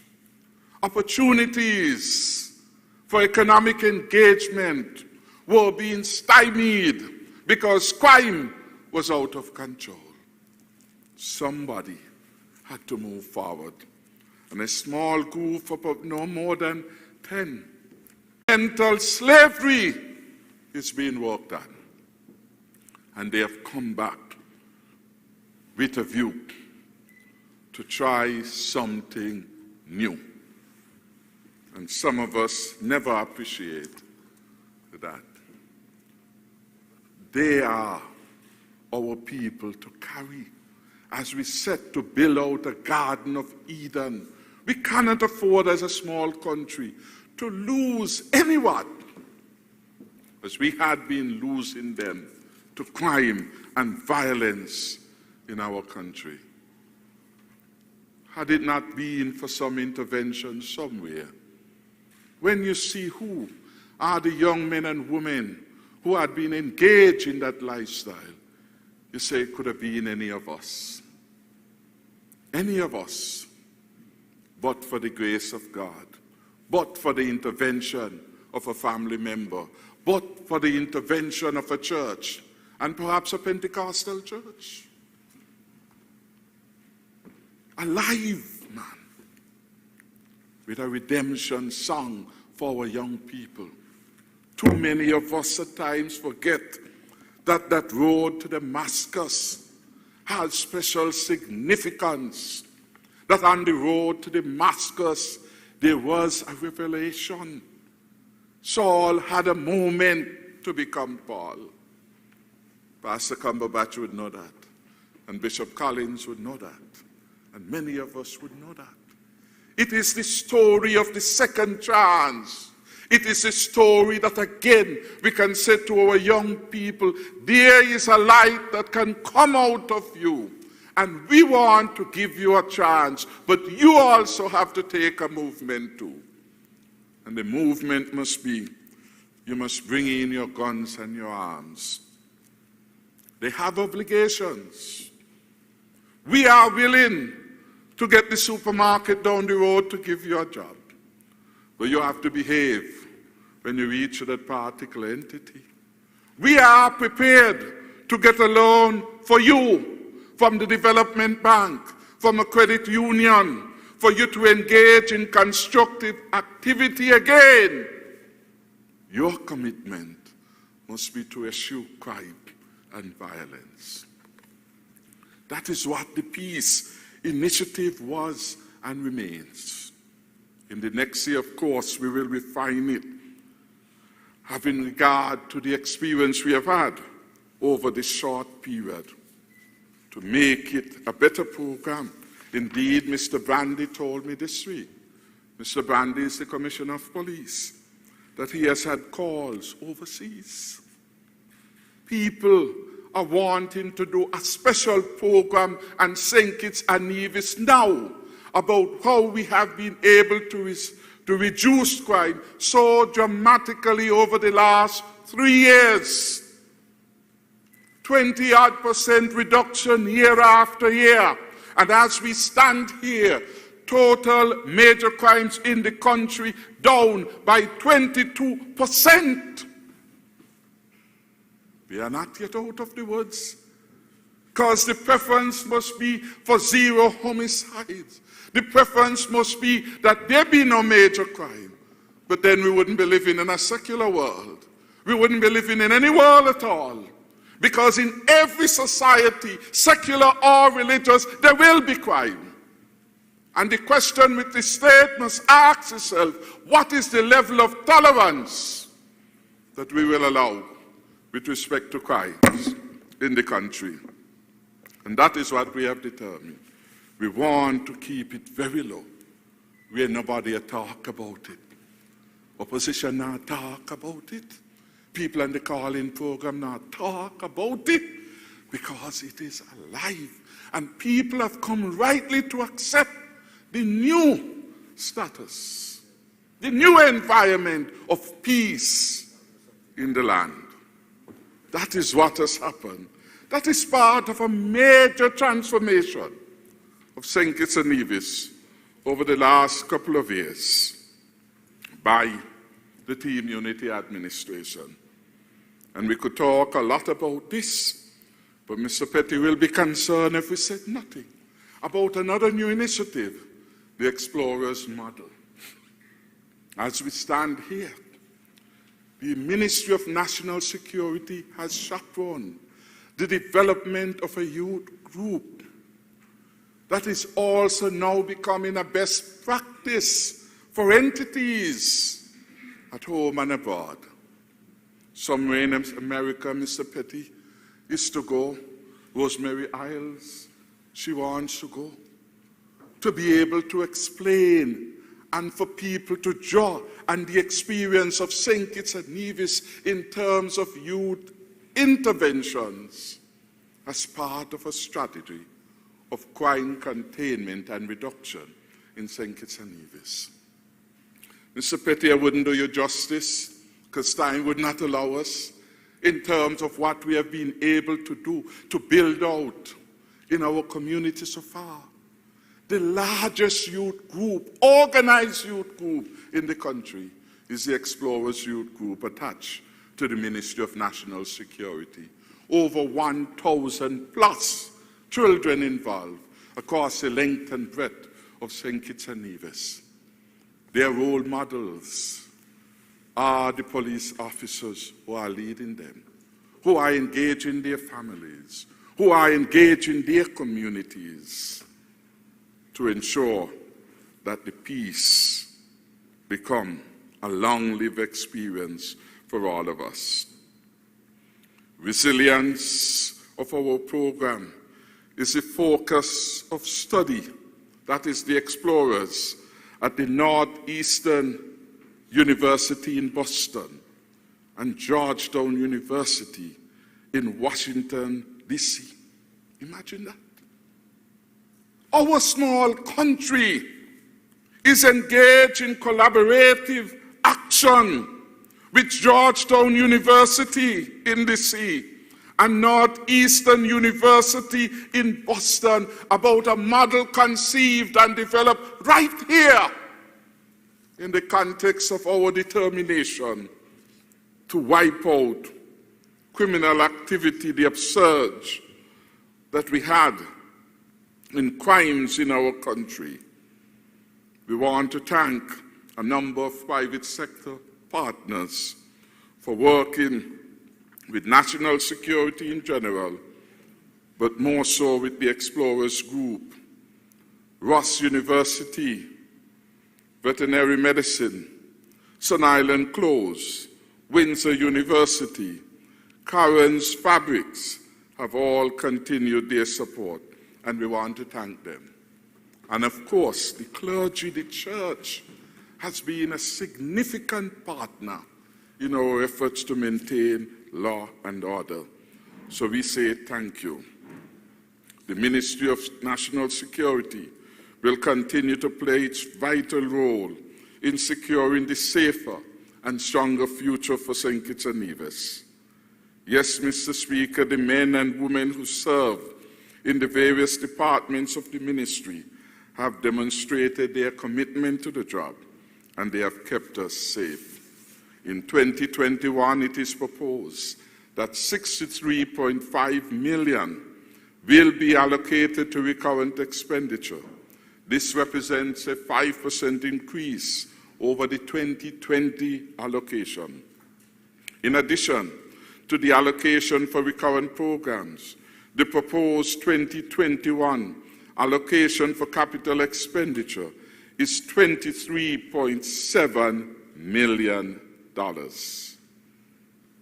are putting our money where our mouth is, not just talking the talk, understanding the constructive role that government must play. Even as we are investing so heavily in state-sponsored security, we are building up the capacity of the private sector operators, training, developing an MOU to have better participation between themselves and the lawful other entities of the state engaged in law enforcement. Significant work is being done, Mr. Speaker. Mr. Speaker, energy and water critical, and we have touched those, Mr. Speaker. Recently, we've had a major development in terms of alternative energy. The official groundbreaking ceremony involving Skellig and Loclantre, which took place, I think it was just last week, erecting a 35.6 megawatt solar plant is what we hope to achieve right there in the Bastille Valley, Mr. Speaker. I must commend Minister Patrice Liebert, the former Minister, Ambassador Ian Patrice Liebert, the former Minister with responsibility for public utilities, who started this project, and commend our Deputy Prime Minister, so soon after the election of the Team Unity government, to ensure the start of this critical project. What are some of the things we expect to happen? A US $70 million investment. That is what this represents. This will be the largest solar plant, I understand, within the Caribbean region. Largest in the smallest country, taking us further than any other country in the build-out of green energy. Leadership matters. And on this side, we are demonstrating real leadership, delivering for the enhancement of the lives of the people of St. Kitts and Nevis. I am advised of this $70 million project. Not 1 cent initially will come from the federal government or from Skellig. The local economy, I'm advised, will benefit from about $30 million spent on materials and services. And we anticipate about 200 persons will benefit from jobs there. Mr. Speaker, when the Deputy Prime Minister comes, he assures me that he will have some more to say regarding that. Water, vital for life, vital for health, vital for everything. We are well aware of some of the challenges we have had in the last year in relation to a reliable supply of water. The commitment we made, we are now at a stronger and better place to deliver a more reliable supply of water. And in this regard, we have taken special note of the challenges at Kean, at the challenges at Lodge, the challenges elsewhere in St. Peter's and around the country, and we have a proposal for dealing with it in collaboration with BEAD. And those will be worked out in the new year.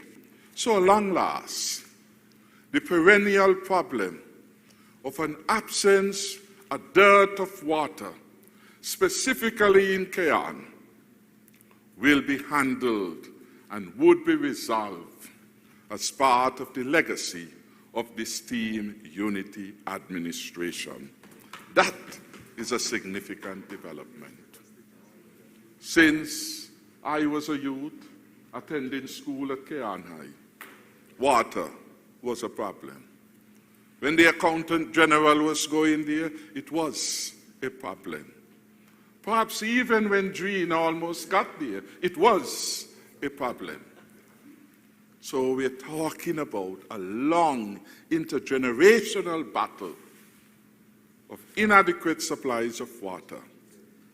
It will take this visionary Team Unity government, and in particular, the commitment of the member for number 8 to bring this matter to resolution, Mr. Speaker. Mr. Speaker, I turn to the financial services. Mr. Speaker, this is a critical area of our international engagement. In 2020, we passed a variety of legislation to ensure that we are in good standing with the Caribbean Financial Action Task Force, with the OECD, with EU, important bodies. And we are committed, Mr. Speaker, to continue to spearhead the fight against anti-money laundering. Mr. Speaker, and in this regard, legislatively, we have set the framework and we have established a National Anti-Money Laundering Committee, which is chaired by the Attorney General. We formalized these arrangements, Mr. Speaker, to the passage of the Anti-Money Laundering National Committee Act in 2020. Mr. Speaker, we are expecting early next year that our country will come up for assessment, Mr. Speaker. We do believe that the substantive work which has been done over the last year, and even before last year, Mr. Speaker, would put us in good stead. One of the areas that the evaluators look at is the adequacy of the legislative framework to address the issues that have been raised. And we, again, have quite a milieu of legislative enactments that we have brought to the Parliament and passed that would enhance our own ability to deliver on the expectations of the international community. The legislative enactments indicate, Mr. Speaker, the highest level of commitment by our government to eradicate illicit activities and financial crimes in the Federation of St. Kitts and Nevis. These, of course, will clearly enhance our country's reputation as a responsible and cooperative member of the international community. Mr. Speaker, earlier I spoke to the issue of the international tax governance agenda and how, by and large, it is an important area of good governance for us, that we have had to make significant investments in these areas to meet our treaty obligations. We stand ready in 2021 to provide support in the arena of international tax governance, and the government continues to build and expand capacity and commit resources in critical areas. We are maintaining our focus on the pertinent issues as they arise in order to safeguard the good name of our country against serious reputational damage which can be caused by a lack of compliance with international norms. And those standards, Mr. Speaker, are continuously being evolving. And that is why from time to time we are going into the Parliament, amending legislation, amending our corporation tax regime, amending the Business Ordinance Act in Nevis. All of these are requirements that we have to meet to satisfy those who are evaluating our compliance with the good governance agenda, Mr. Speaker. We are pleased that at this particular moment in time, Mr. Speaker, St. Kitts and Nevis is not on any blacklist.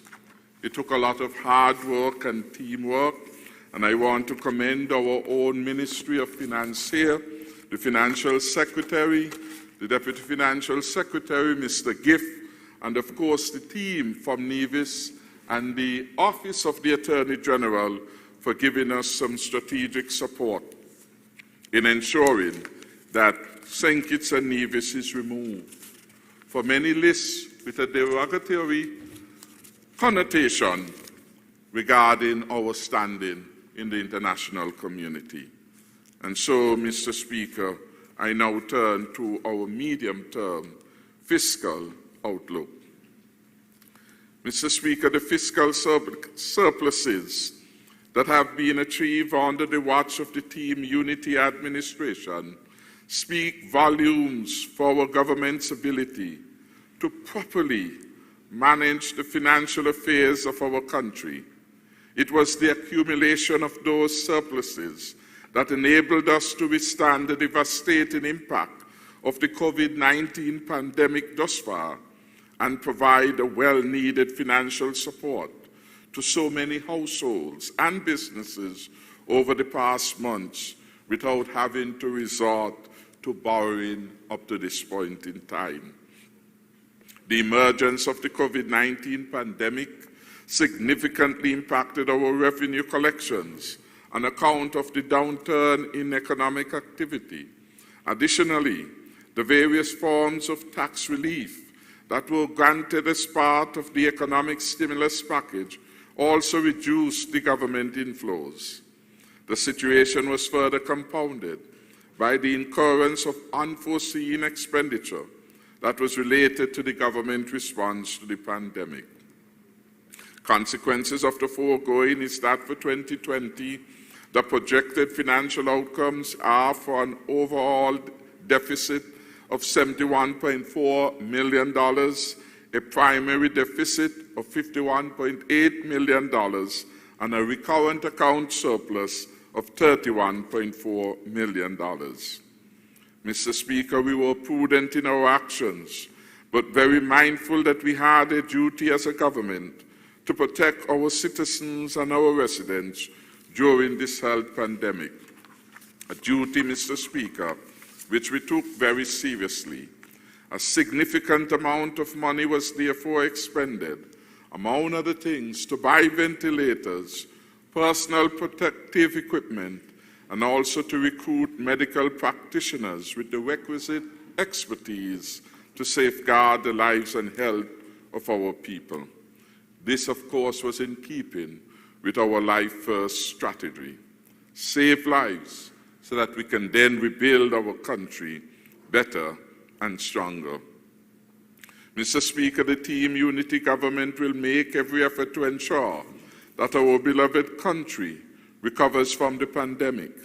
In doing so, we have devised a fiscal strategy for the medium term that has three main objectives. Firstly, we must stabilize the fiscal outcomes by containing and reprioritizing the recurrent expenditure. Secondly, we must facilitate recovery and reignite the economy by adopting a pro-growth approach to the development of our capital budget for 2021 and beyond. And that is why, even in the face of reduced flows, we are proposing to spend about $192 million in capital projects to keep the economy up and growing. The third objective of our fiscal strategy, Mr. Speaker, is that we must manage and maintain the public sector debt at prudent levels. We have been doing very well in this regard. Indeed, until the COVID-19 pandemic, we were the best in the OECS. As at the end of December 2019, our debt to GDP ratio stood at 55%. The central bank had set a target of a debt to GDP ratio of 60% by 2030. By 2018, if not 2017, 13 years ahead of time, we managed to get our debt to GDP below the international benchmark of 60%. Critically important. Small country doing amazingly good things that people are taking for granted. It wasn't always like this. There was a time in the history of our country when the debt to GDP ratio almost hit 200%. What a long way we have come. These are things, Mr. Speaker, that will be part of the legacy of the Team Unity administration. Our ability to maintain the debt to GDP ratio below the 60% benchmark, Mr. Speaker, was a commendable feat. Moving forward, Mr. Speaker, for 2021, in the context of the urgent need to stave off the recession, to engage in additional financing to support some of our projects, Mr. Speaker, we are expecting to see an increase in the debt to GDP ratio. But importantly, we have set ourselves within the medium term to restore it back again to the 60% debt to GDP ratio. With respect to our outlook for 2021 to 2023, recurrent revenue is projected to be approximately $724.2 million per annum, while the average annual amount of recurrent expenditure would likely be in the region of $642.3 million. Additionally, the medium-term capital expenditure projections are expected to average about $122.3 million per annum. It is therefore anticipated that the fiscal operation of the government could result on average in a recurrent account surplus of $81.9 million, that is over the next 3 years, the average, an overall deficit of $25.4 million, and a primary deficit of $8.6 million. These are the three critical economic indicators that the international institution uses to evaluate proper management and good management of our country.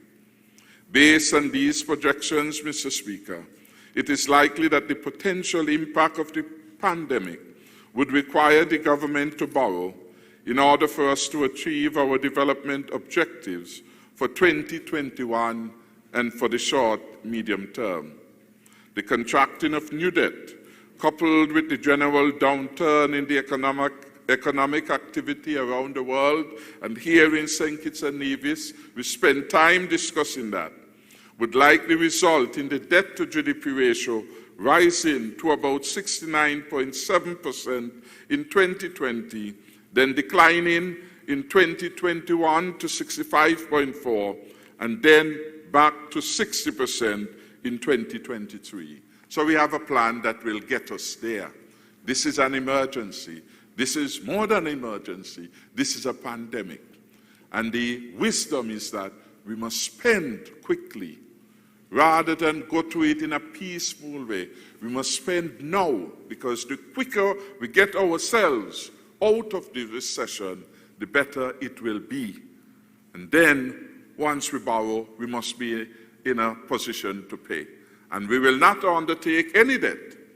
Indeed, the lenders will be foolhardy if they were to engage in lending without assurances of repayment. So whatever we do will be manageable. What is important is that we have a clear plan to deal with the worst recession in a lifetime and to rise out of it by 2023 and to restore our fiscal indicators to the best international standards which they used to be. Mr. Speaker, we are expecting the positive resurgence in economic growth to be driven by developments in construction and tourism sectors. Construction, which is the single largest economic sector, will grow by about 4.2% over the medium term.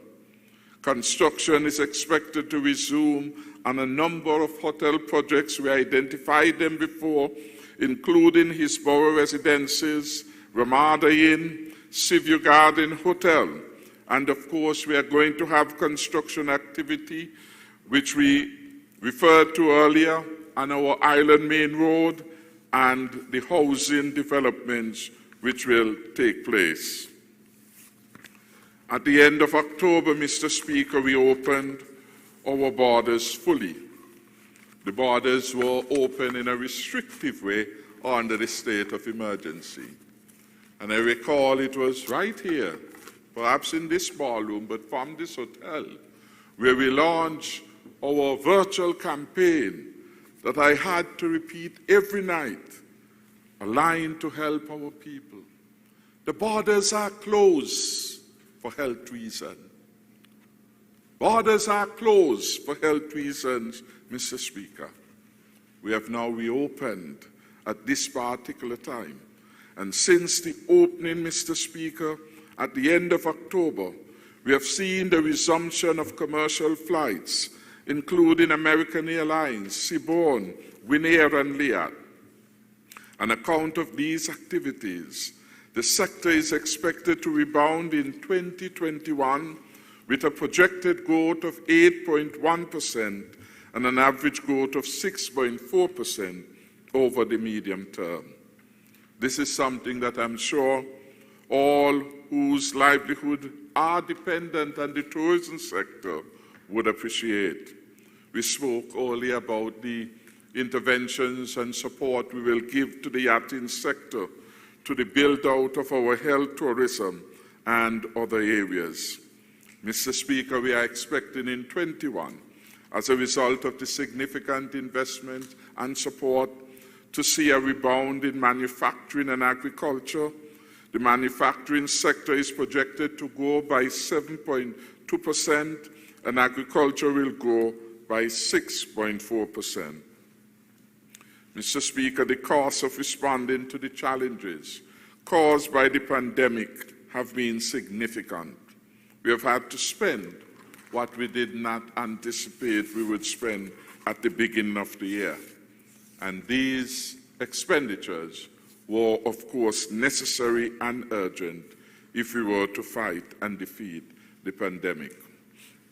Mr. Speaker, our ability to execute and sustain our various plans outlined earlier to build the resilience to exogenous shocks, to ensure the recovery from the prolonged pandemic and transform our economy would, of course, be reliant on the collection of the projected revenue.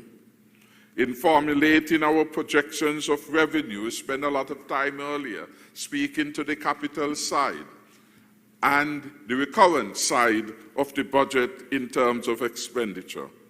Equally, there must be a balancing act, and we have to get the resources, of course, to minimize the need for loan financing and to ensure the timely delivery of our projects. In formulating our projection for revenue, we took into consideration the impact of the pandemic on the economy and our expectations for growth over the medium term. We are also mindful that the fulfillment of our plans would be heavily influenced by the compliance by our taxpayers. I therefore strongly urge all taxpayers to abide by the laws of the land and to settle their tax liabilities when they become due. Indeed, if you are not able to meet all of them, the wise thing to do is to have a meeting with the Comptroller of Customs or the relevant authority and to have a payment plan. We are sensitive to the needs, but at the same time, those who have commitments to the government must be prepared to settle those commitments in due time. I want to make a special appeal to the employers, including the self-employed, to ensure that every person is stood, while every person in their employ is registered with the Social Security Board. And we want to encourage those who are self-employed employees to ensure that they are registered. One of the things that we learned as a result of the COVID-19 and the displacement of workers was that a number of employers did not pay their Social Security. We are making an appeal. When that happens, everything is put on hold. Severance payment is put on hold because your records are not complete. And unless we have the good information from the Social Security, the Labor Department cannot proceed easily. So there is an all-of-society approach that is needed with respect to labor relations. And I know the Chamber leadership is here. And we want to encourage her, to encourage the business community, to ensure that when they deduct the contributions from their employees' pay, that all the contributions are paid over to Social Security Board within the stipulated time. Delays in transmitting the collection hurt the employees' ability to receive their benefits on time. Labor Department can't work magic, can't create figures. The figures must come from the employers to the Social Security Board. So I thought I would make that special plea there. Mr. Speaker, as we take a closer look at the incoming fiscal year, we are projecting that we would realize a total of $761.1 million in total revenue and grants, of which our recurrent revenue will be $738.9 million. Total revenue and grants would be comprised of $440.8 million from tax revenues, $298.1 million from non-tax revenue, and $22.2 million is projected from development aid. Total expenditure for 2021 has been estimated at $831.4 million. Of this amount, $638.2 million will be for recurrent expenditure, and $193.2 million would be our capital expenditure and net lending. Based on the projections for revenue and expenditure, it is anticipated that a recurrent account surplus of $100.7 million will be realized in 2021. There will be an overall deficit of $70.3 million, and the primary deficit will be at $52.9 million. Mr. Speaker, we are guardedly optimistic about the prospects for positive growth in 2021. And when we consider the growth prospects for the Federation, we recognize the constructive role that both public and private sectors must play if we are to successfully achieve and sustain positive growth in the economy over the medium term. At this juncture, we must seize the opportunities to work together to identify the economic, fiscal, and social policies that could effectively help to drive the recovery of our economy in an equitable, inclusive, and sustainable manner. Some of these ideas were shared with our dialogue with the civil society partners, and some of the ideas we received from that dialogue have been incorporated in the 2021 budget. Together we must rise to the challenge of reigniting the economy, stimulating sufficient economic activity that would move us beyond the economic contraction caused by the pandemic in 2020, and an all-of-society approach is required.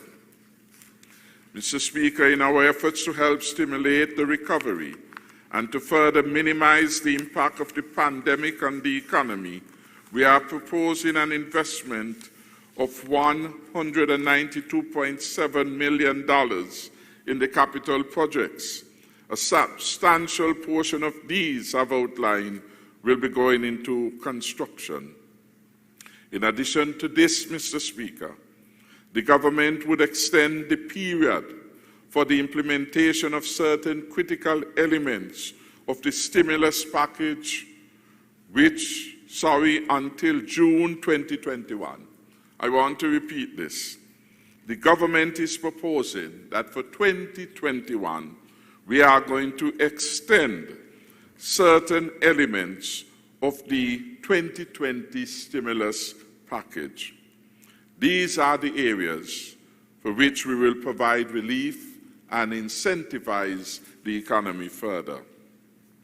The removal of VAT and import duty will continue until June 2021 on the additional hygiene items such as hand sanitizers, hand sanitizer dispensing machines, disinfecting wipes, rubbing alcohol, gloves, masks, protective gowns.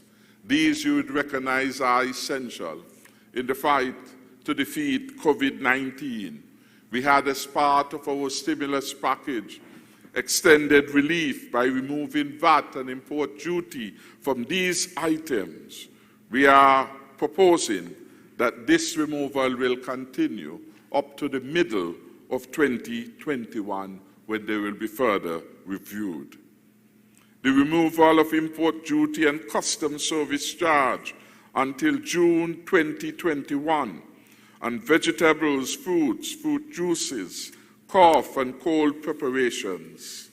The waiver of payments for consumption of water until June 2021 for individuals who have been laid off by businesses or experience a reduction in earnings as a consequence of COVID-19.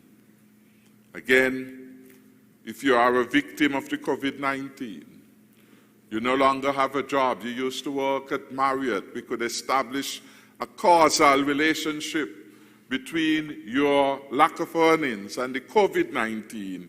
You would make application to the Water Department for relief, and this will be accorded to you up to the period June 2021.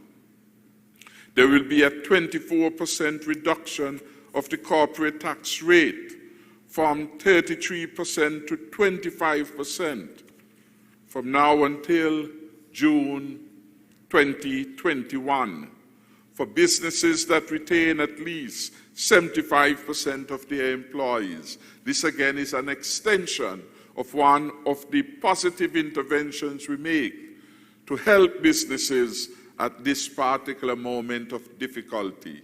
Since we are still in the midst of the pandemic, we have determined that it will be prudent to extend this relief. The reduction of unincorporated business tax by 50% from 4% to 2% will continue until June 2021. We will provide an additional $5 million stimulus over the next 2 years to the agricultural sector to ensure greater food and nutrition security for the Federation. In the initial assessment, we had made $10 million, provided for $10 million for the agricultural sector.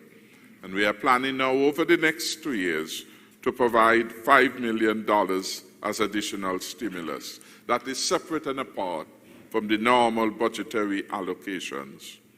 We will waive the payments for the consumption of water by farmers until June 2021. This is awesome support we are providing here to the agricultural sector and to the other sectors. We have made a provision for $3 million above the amount provided in the 2020 estimates to support poverty alleviation. This would help us to provide support to 500 persons should their socioeconomic situation warrant it. So long as there is a pandemic, the government will be caring in its response, and we have made provision to assist workers who may become displaced, because really the truth is there's a wild card in the pandemic's behavior, and we do not know what the future holds.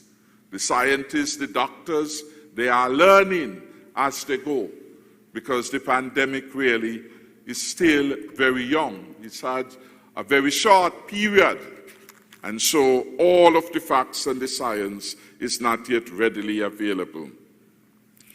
In addition, Mr. Speaker, we will provide another $7 million to further capitalize the severance fund, which is managed by the Accountant General, in 2021.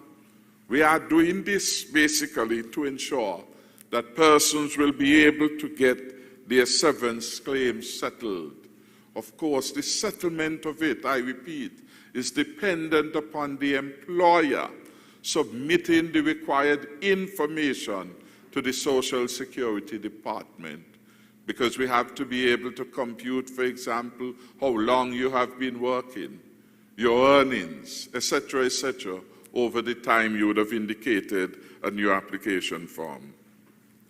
We believe, Mr. Speaker, that the extension of these measures would help to advance the recovery process, and most importantly, it would extend important lifelines to affected families and businesses. On the expenditure side, Mr. Speaker, we have been careful to ensure that the government spending does not spiral out of control. And some of the cost containment measures we propose for 2020 would be the containment of new employment, particularly for non-essential posts, a 10% cut in selected expenditure heads, such as supplies and materials, restrictions on overseas travel that require funding by the government. Mr. Speaker, it's important for the public to know that the government has adopted a new ethos regarding the operation of state-owned enterprises. State-owned enterprises are corporations like the NHC, Scottsboro, Skelec, and so on. We believe that all state entities should be financially self-sustaining. For some time now, some of these entities have become a burden on the Treasury, as they are unable to meet their financial outlay required to maintain the operations. It does not make sense for us to carry on with operating entities that have fulfilled their primary mandate. If this situation is left unattended, we run the risk not only of allowing inefficiencies in the broader public sector to persist, but also building up unsustainable levels of debt.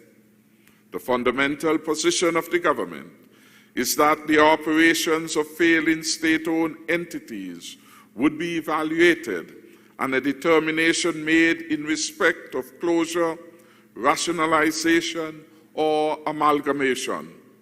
We also expect the board of directors to fulfill their requirements of accountability as set out in the Finance Administration Act and the relevant enabling legislation by which they are bound.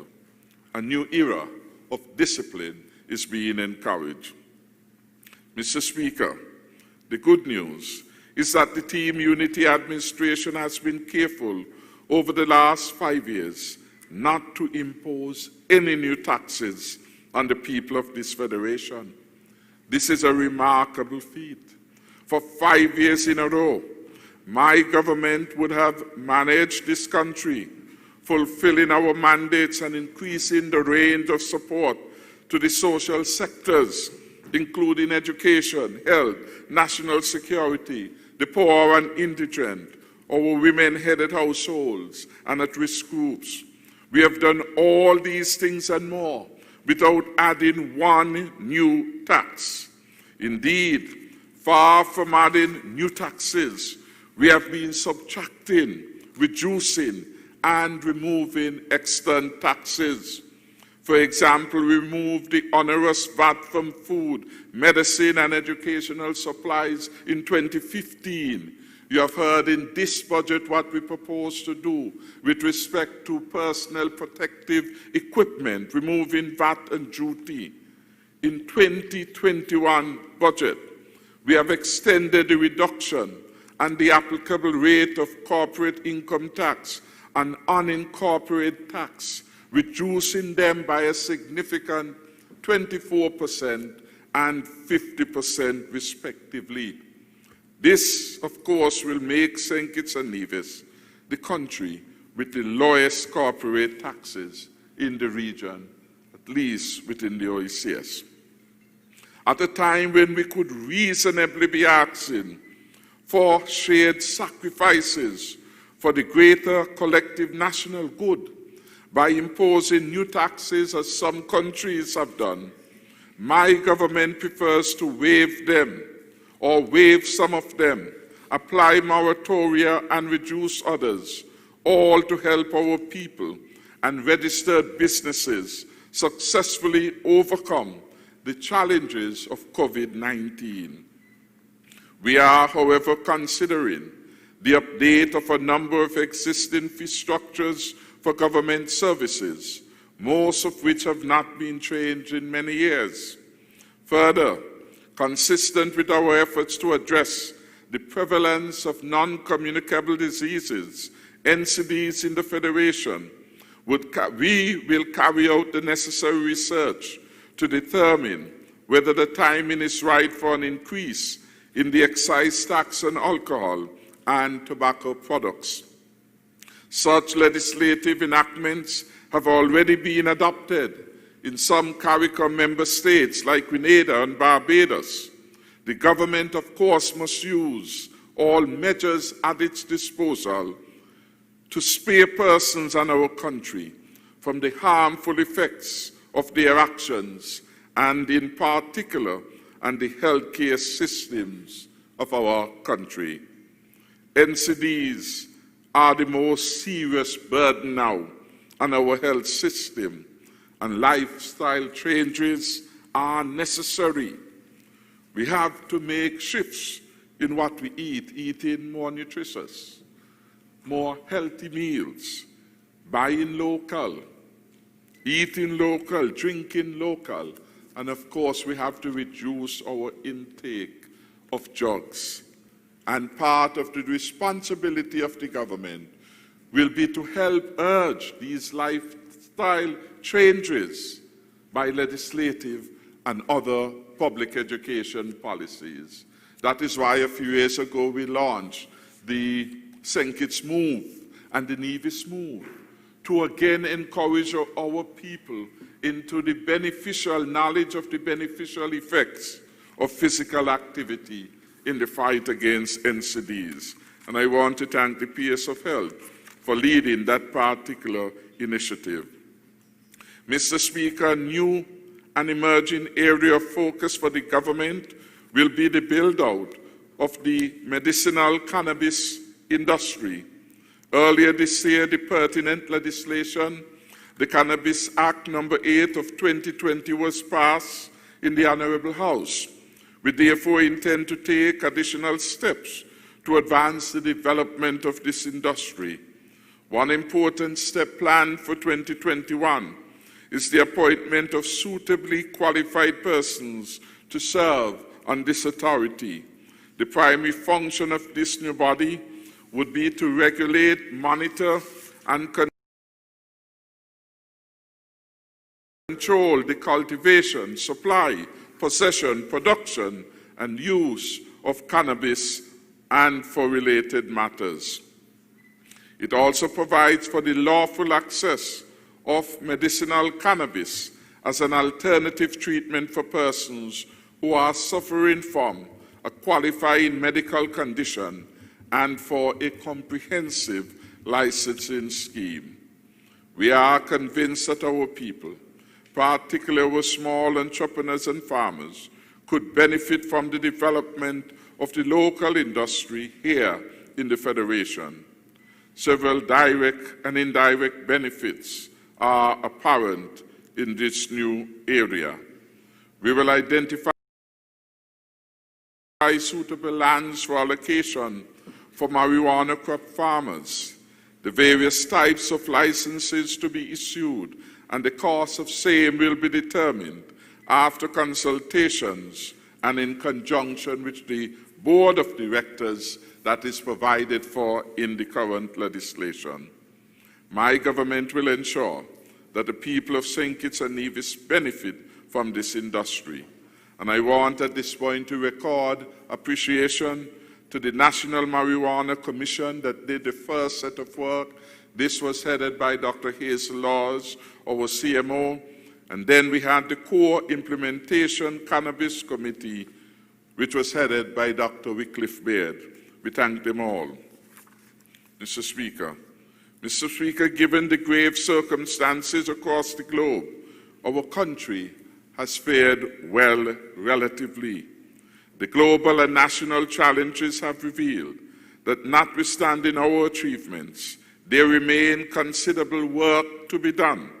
Innovative forward thinking are required as we chart a new development pathway in a world that we hope would soon be categorized as post-COVID-19 era. The need to build resilience has been a clarion call since 2015 with the adoption of the 2030 Agenda for Sustainable Development. My Team Unity administration has been given a new mandate in June this year, and we have set the wheels in motion to continue to target all of the critical elements that must be given attention to preserve our continued development and survival. Over the medium term, we would pay attention to reorienting and accelerating investments in our health systems, with special attention paid to the National Health Insurance, and Minister Hamilton will speak to these in his own contribution to this debate. Mr. Speaker, St. Kitts and Nevis has attained a relatively high level of social and economic development through the implementation of important policy initiatives over the years. Threats to this progress have been continuous, but at every turn, we have emerged more resilient and determined to continue to advance our country. At no time in our history have our strength and resilience been tested as during the last 8 months of 2020 with the emergence of a once-in-a-century pandemic. The development of global value chains and the technologies which enable us to traverse from one end of the globe to the next in a matter of hours have made the entire world susceptible to the contagion of the COVID-19 virus. As the virus reached our Twin Island Federation, we took the necessary actions to keep our people safe. Mr. Speaker, we are mindful that the reopening of our borders at this time will provide an avenue for the recovery of the tourism sector, spurring activity for a vast number of businesses and providing employment for workers. The upside to the challenges caused by the pandemic is that ample opportunities for an increase in entrepreneurial activity have been presented. In recent times, we have seen how innovative our people can be. Many businesses were forced to re-examine their business processes and practices, streamlining them to gain efficiencies. Some businesses have had to be more flexible with their operations and find new and varied paths to accomplish their objectives. Opportunities exist out there, but some persons may need a little help and guidance to see them through. And this is in part of the work that we expect our new Ministry of Entrepreneurship, Entertainment, Talent Development, etc. will play. I therefore want to encourage businesses and individuals to become more creative and to repurpose existing skills to meet the needs that have emerged since the pandemic. Mr. Speaker, my government, of course, is committed to the rule of law. And in this regard, we continue to support the work of the judiciary and parliament. Our top ranking on the World Justice Project Rule of Law Index repeatedly provides external validation of the excellent state of the rule of law, democracy, and good governance in our country. In this historic and memorable year of 2020, the Office of the Attorney General and the Ministry of Justice and Legal Affairs carried the Herculean responsibility of providing the legal framework to support the efforts of our health professionals and our national security officials as they guided our interventions to keep our people safe from COVID-19. As if that were not enough, the Attorney General and his team rose to the special occasion of providing guidance for the conduct of democratic elections in St. Kitts and Nevis amid a dangerous pandemic. On behalf of the Cabinet and the country, I extend a public thank you to our Attorney General and his team for an excellent job. The Attorney General will be given the special honor to elucidate on the deliverables for his ministry in 2021, having regard, of course, to the budgetary allocations outlined in the Appropriation Act 2021-2020.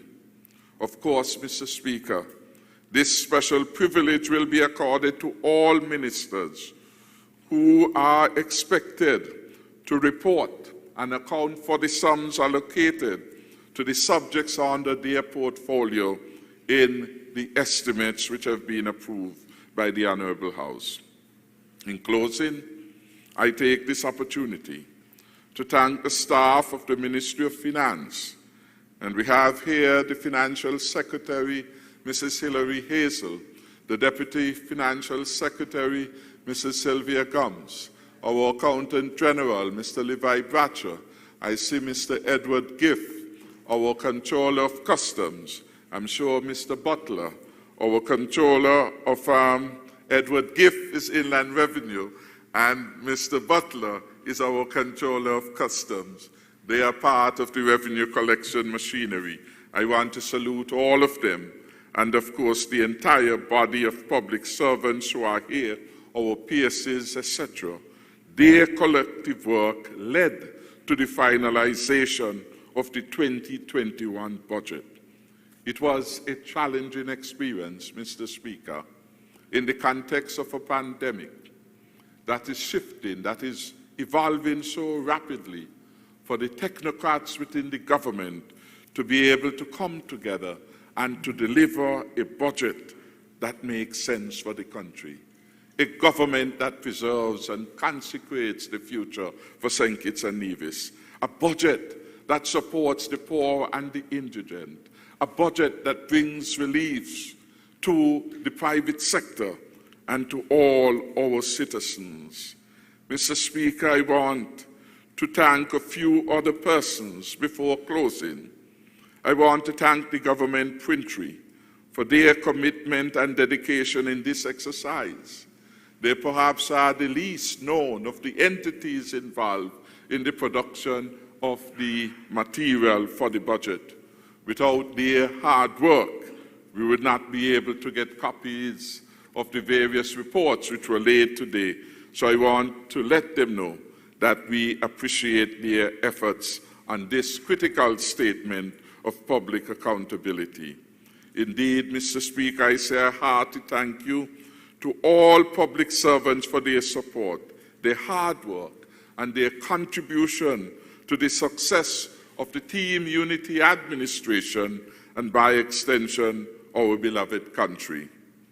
I must mention the Chamber of Industry and Commerce, the Christian fraternity, and of course the ordinary people of this beautiful country for their advice and suggestions, much of which we have taken on board in the finalization of the 2021 budget.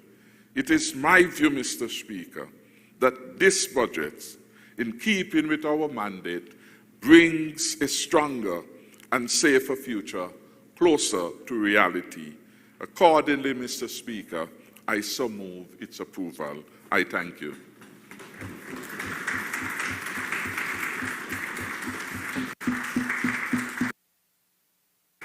Mr. Speaker, I rise to second the motion and reserve my right to speak later in the proceedings, and I will extend, of course, to the Prime Minister the opportunity.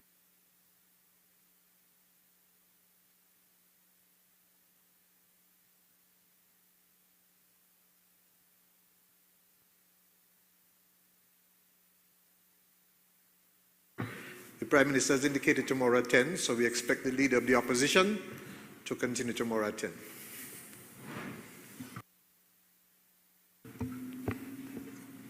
Thank you very much, the Honourable Prime Minister, and move of the appropriation bill.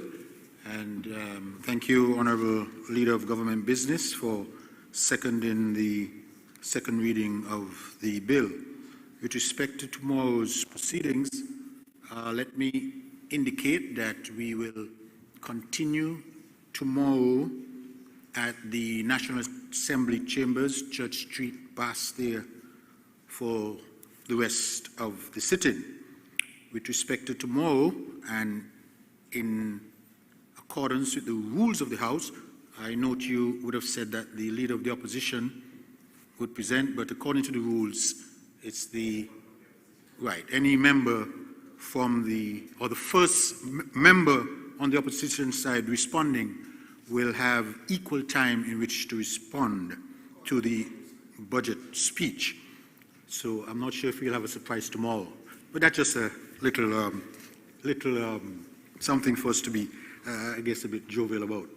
The Honourable Mover of the bill, the budget speech, would have spoken for 3 hours and 10 minutes. He began at 10:31 and he would have completed at 1:41. 3 hours, 10 minutes. So the member responding on the opposition bench would have equal time, or has the right to that amount of time. Before I pronounce on the adjournment, I want to thank the Honourable Mover of the bill, the Honourable Prime Minister, for thanking a number of persons and entities that I had intended to thank. So I thank you for thanking them, and I'll thank them again for being here and for their input to this, for today's sitting.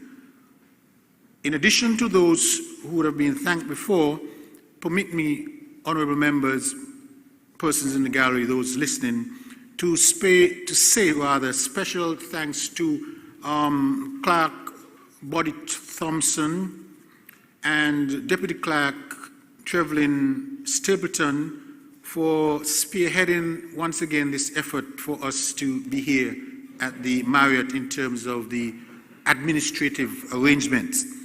I must say that it feels like a assembly chamber. It feels natural. It feels like here's where we've been having sit-ins all along. And so I thank them for spearheading the efforts this today. I also know they were ably assisted by the Cabinet Secretary, Ms. Huggins, Josephine Huggins, and I do wish to place on record our appreciation for assisting the clerks of the House for putting this event together. In terms of the technical part of the effort, I extend thanks and appreciation to ZIZ, SKNIS, and in particular, though, in terms of the actual setup of this chamber, I would publicly thank Open Interactive through the efforts of Stachio Williams and persons like Vaughan Anslin, who once again have put together their resources and their manpower to create this rather comfortable and chamber-like setting. Mr. Adrian Lamb of Toucan Sounds, special thanks to you too, sir. Honorable members, I wish to also thank some of the other administrative staff in Ms. Kayla Weeks, one of the clerks in the office of the in the parliamentary office. I know, Kayla, if you could just rise briefly, because I just want to indicate to all gathered here that Kayla is one of those who would have, or is the person who would have won a scholarship to pursue studies in Azerbaijan.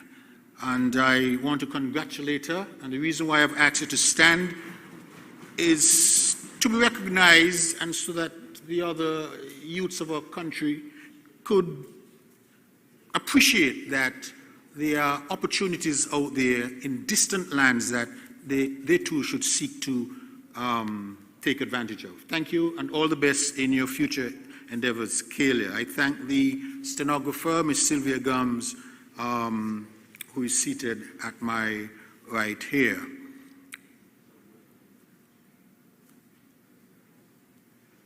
Honorable members, persons in the gallery, last but not least on my list for today, I thank the protocol team of the Ministry of Foreign Affairs, who, of course, would have assisted all of us this morning and would continue to do so once we leave here. And of course, we thank the security forces, in particular the police officers. There are increased numbers today. I don't know if it's because of the size of the place and the number of entrances and exits, but we appreciate you being here and for your usual assistance, and also the Public Works Department, who would have assisted us in this venture. I would have taken time to thank them because, of course, the sit-in continues elsewhere tomorrow, and because I consider this a rather special setup, I thought it was important to mention those who would have made it possible for us to have this sit-in, or day one of this sit-in here today. Thank you, honorable members. Thank you all for being here with us today. This honorable house stands adjourned until 10 a.m. tomorrow at Church Street, Bastille, St. Kitts and Nevis.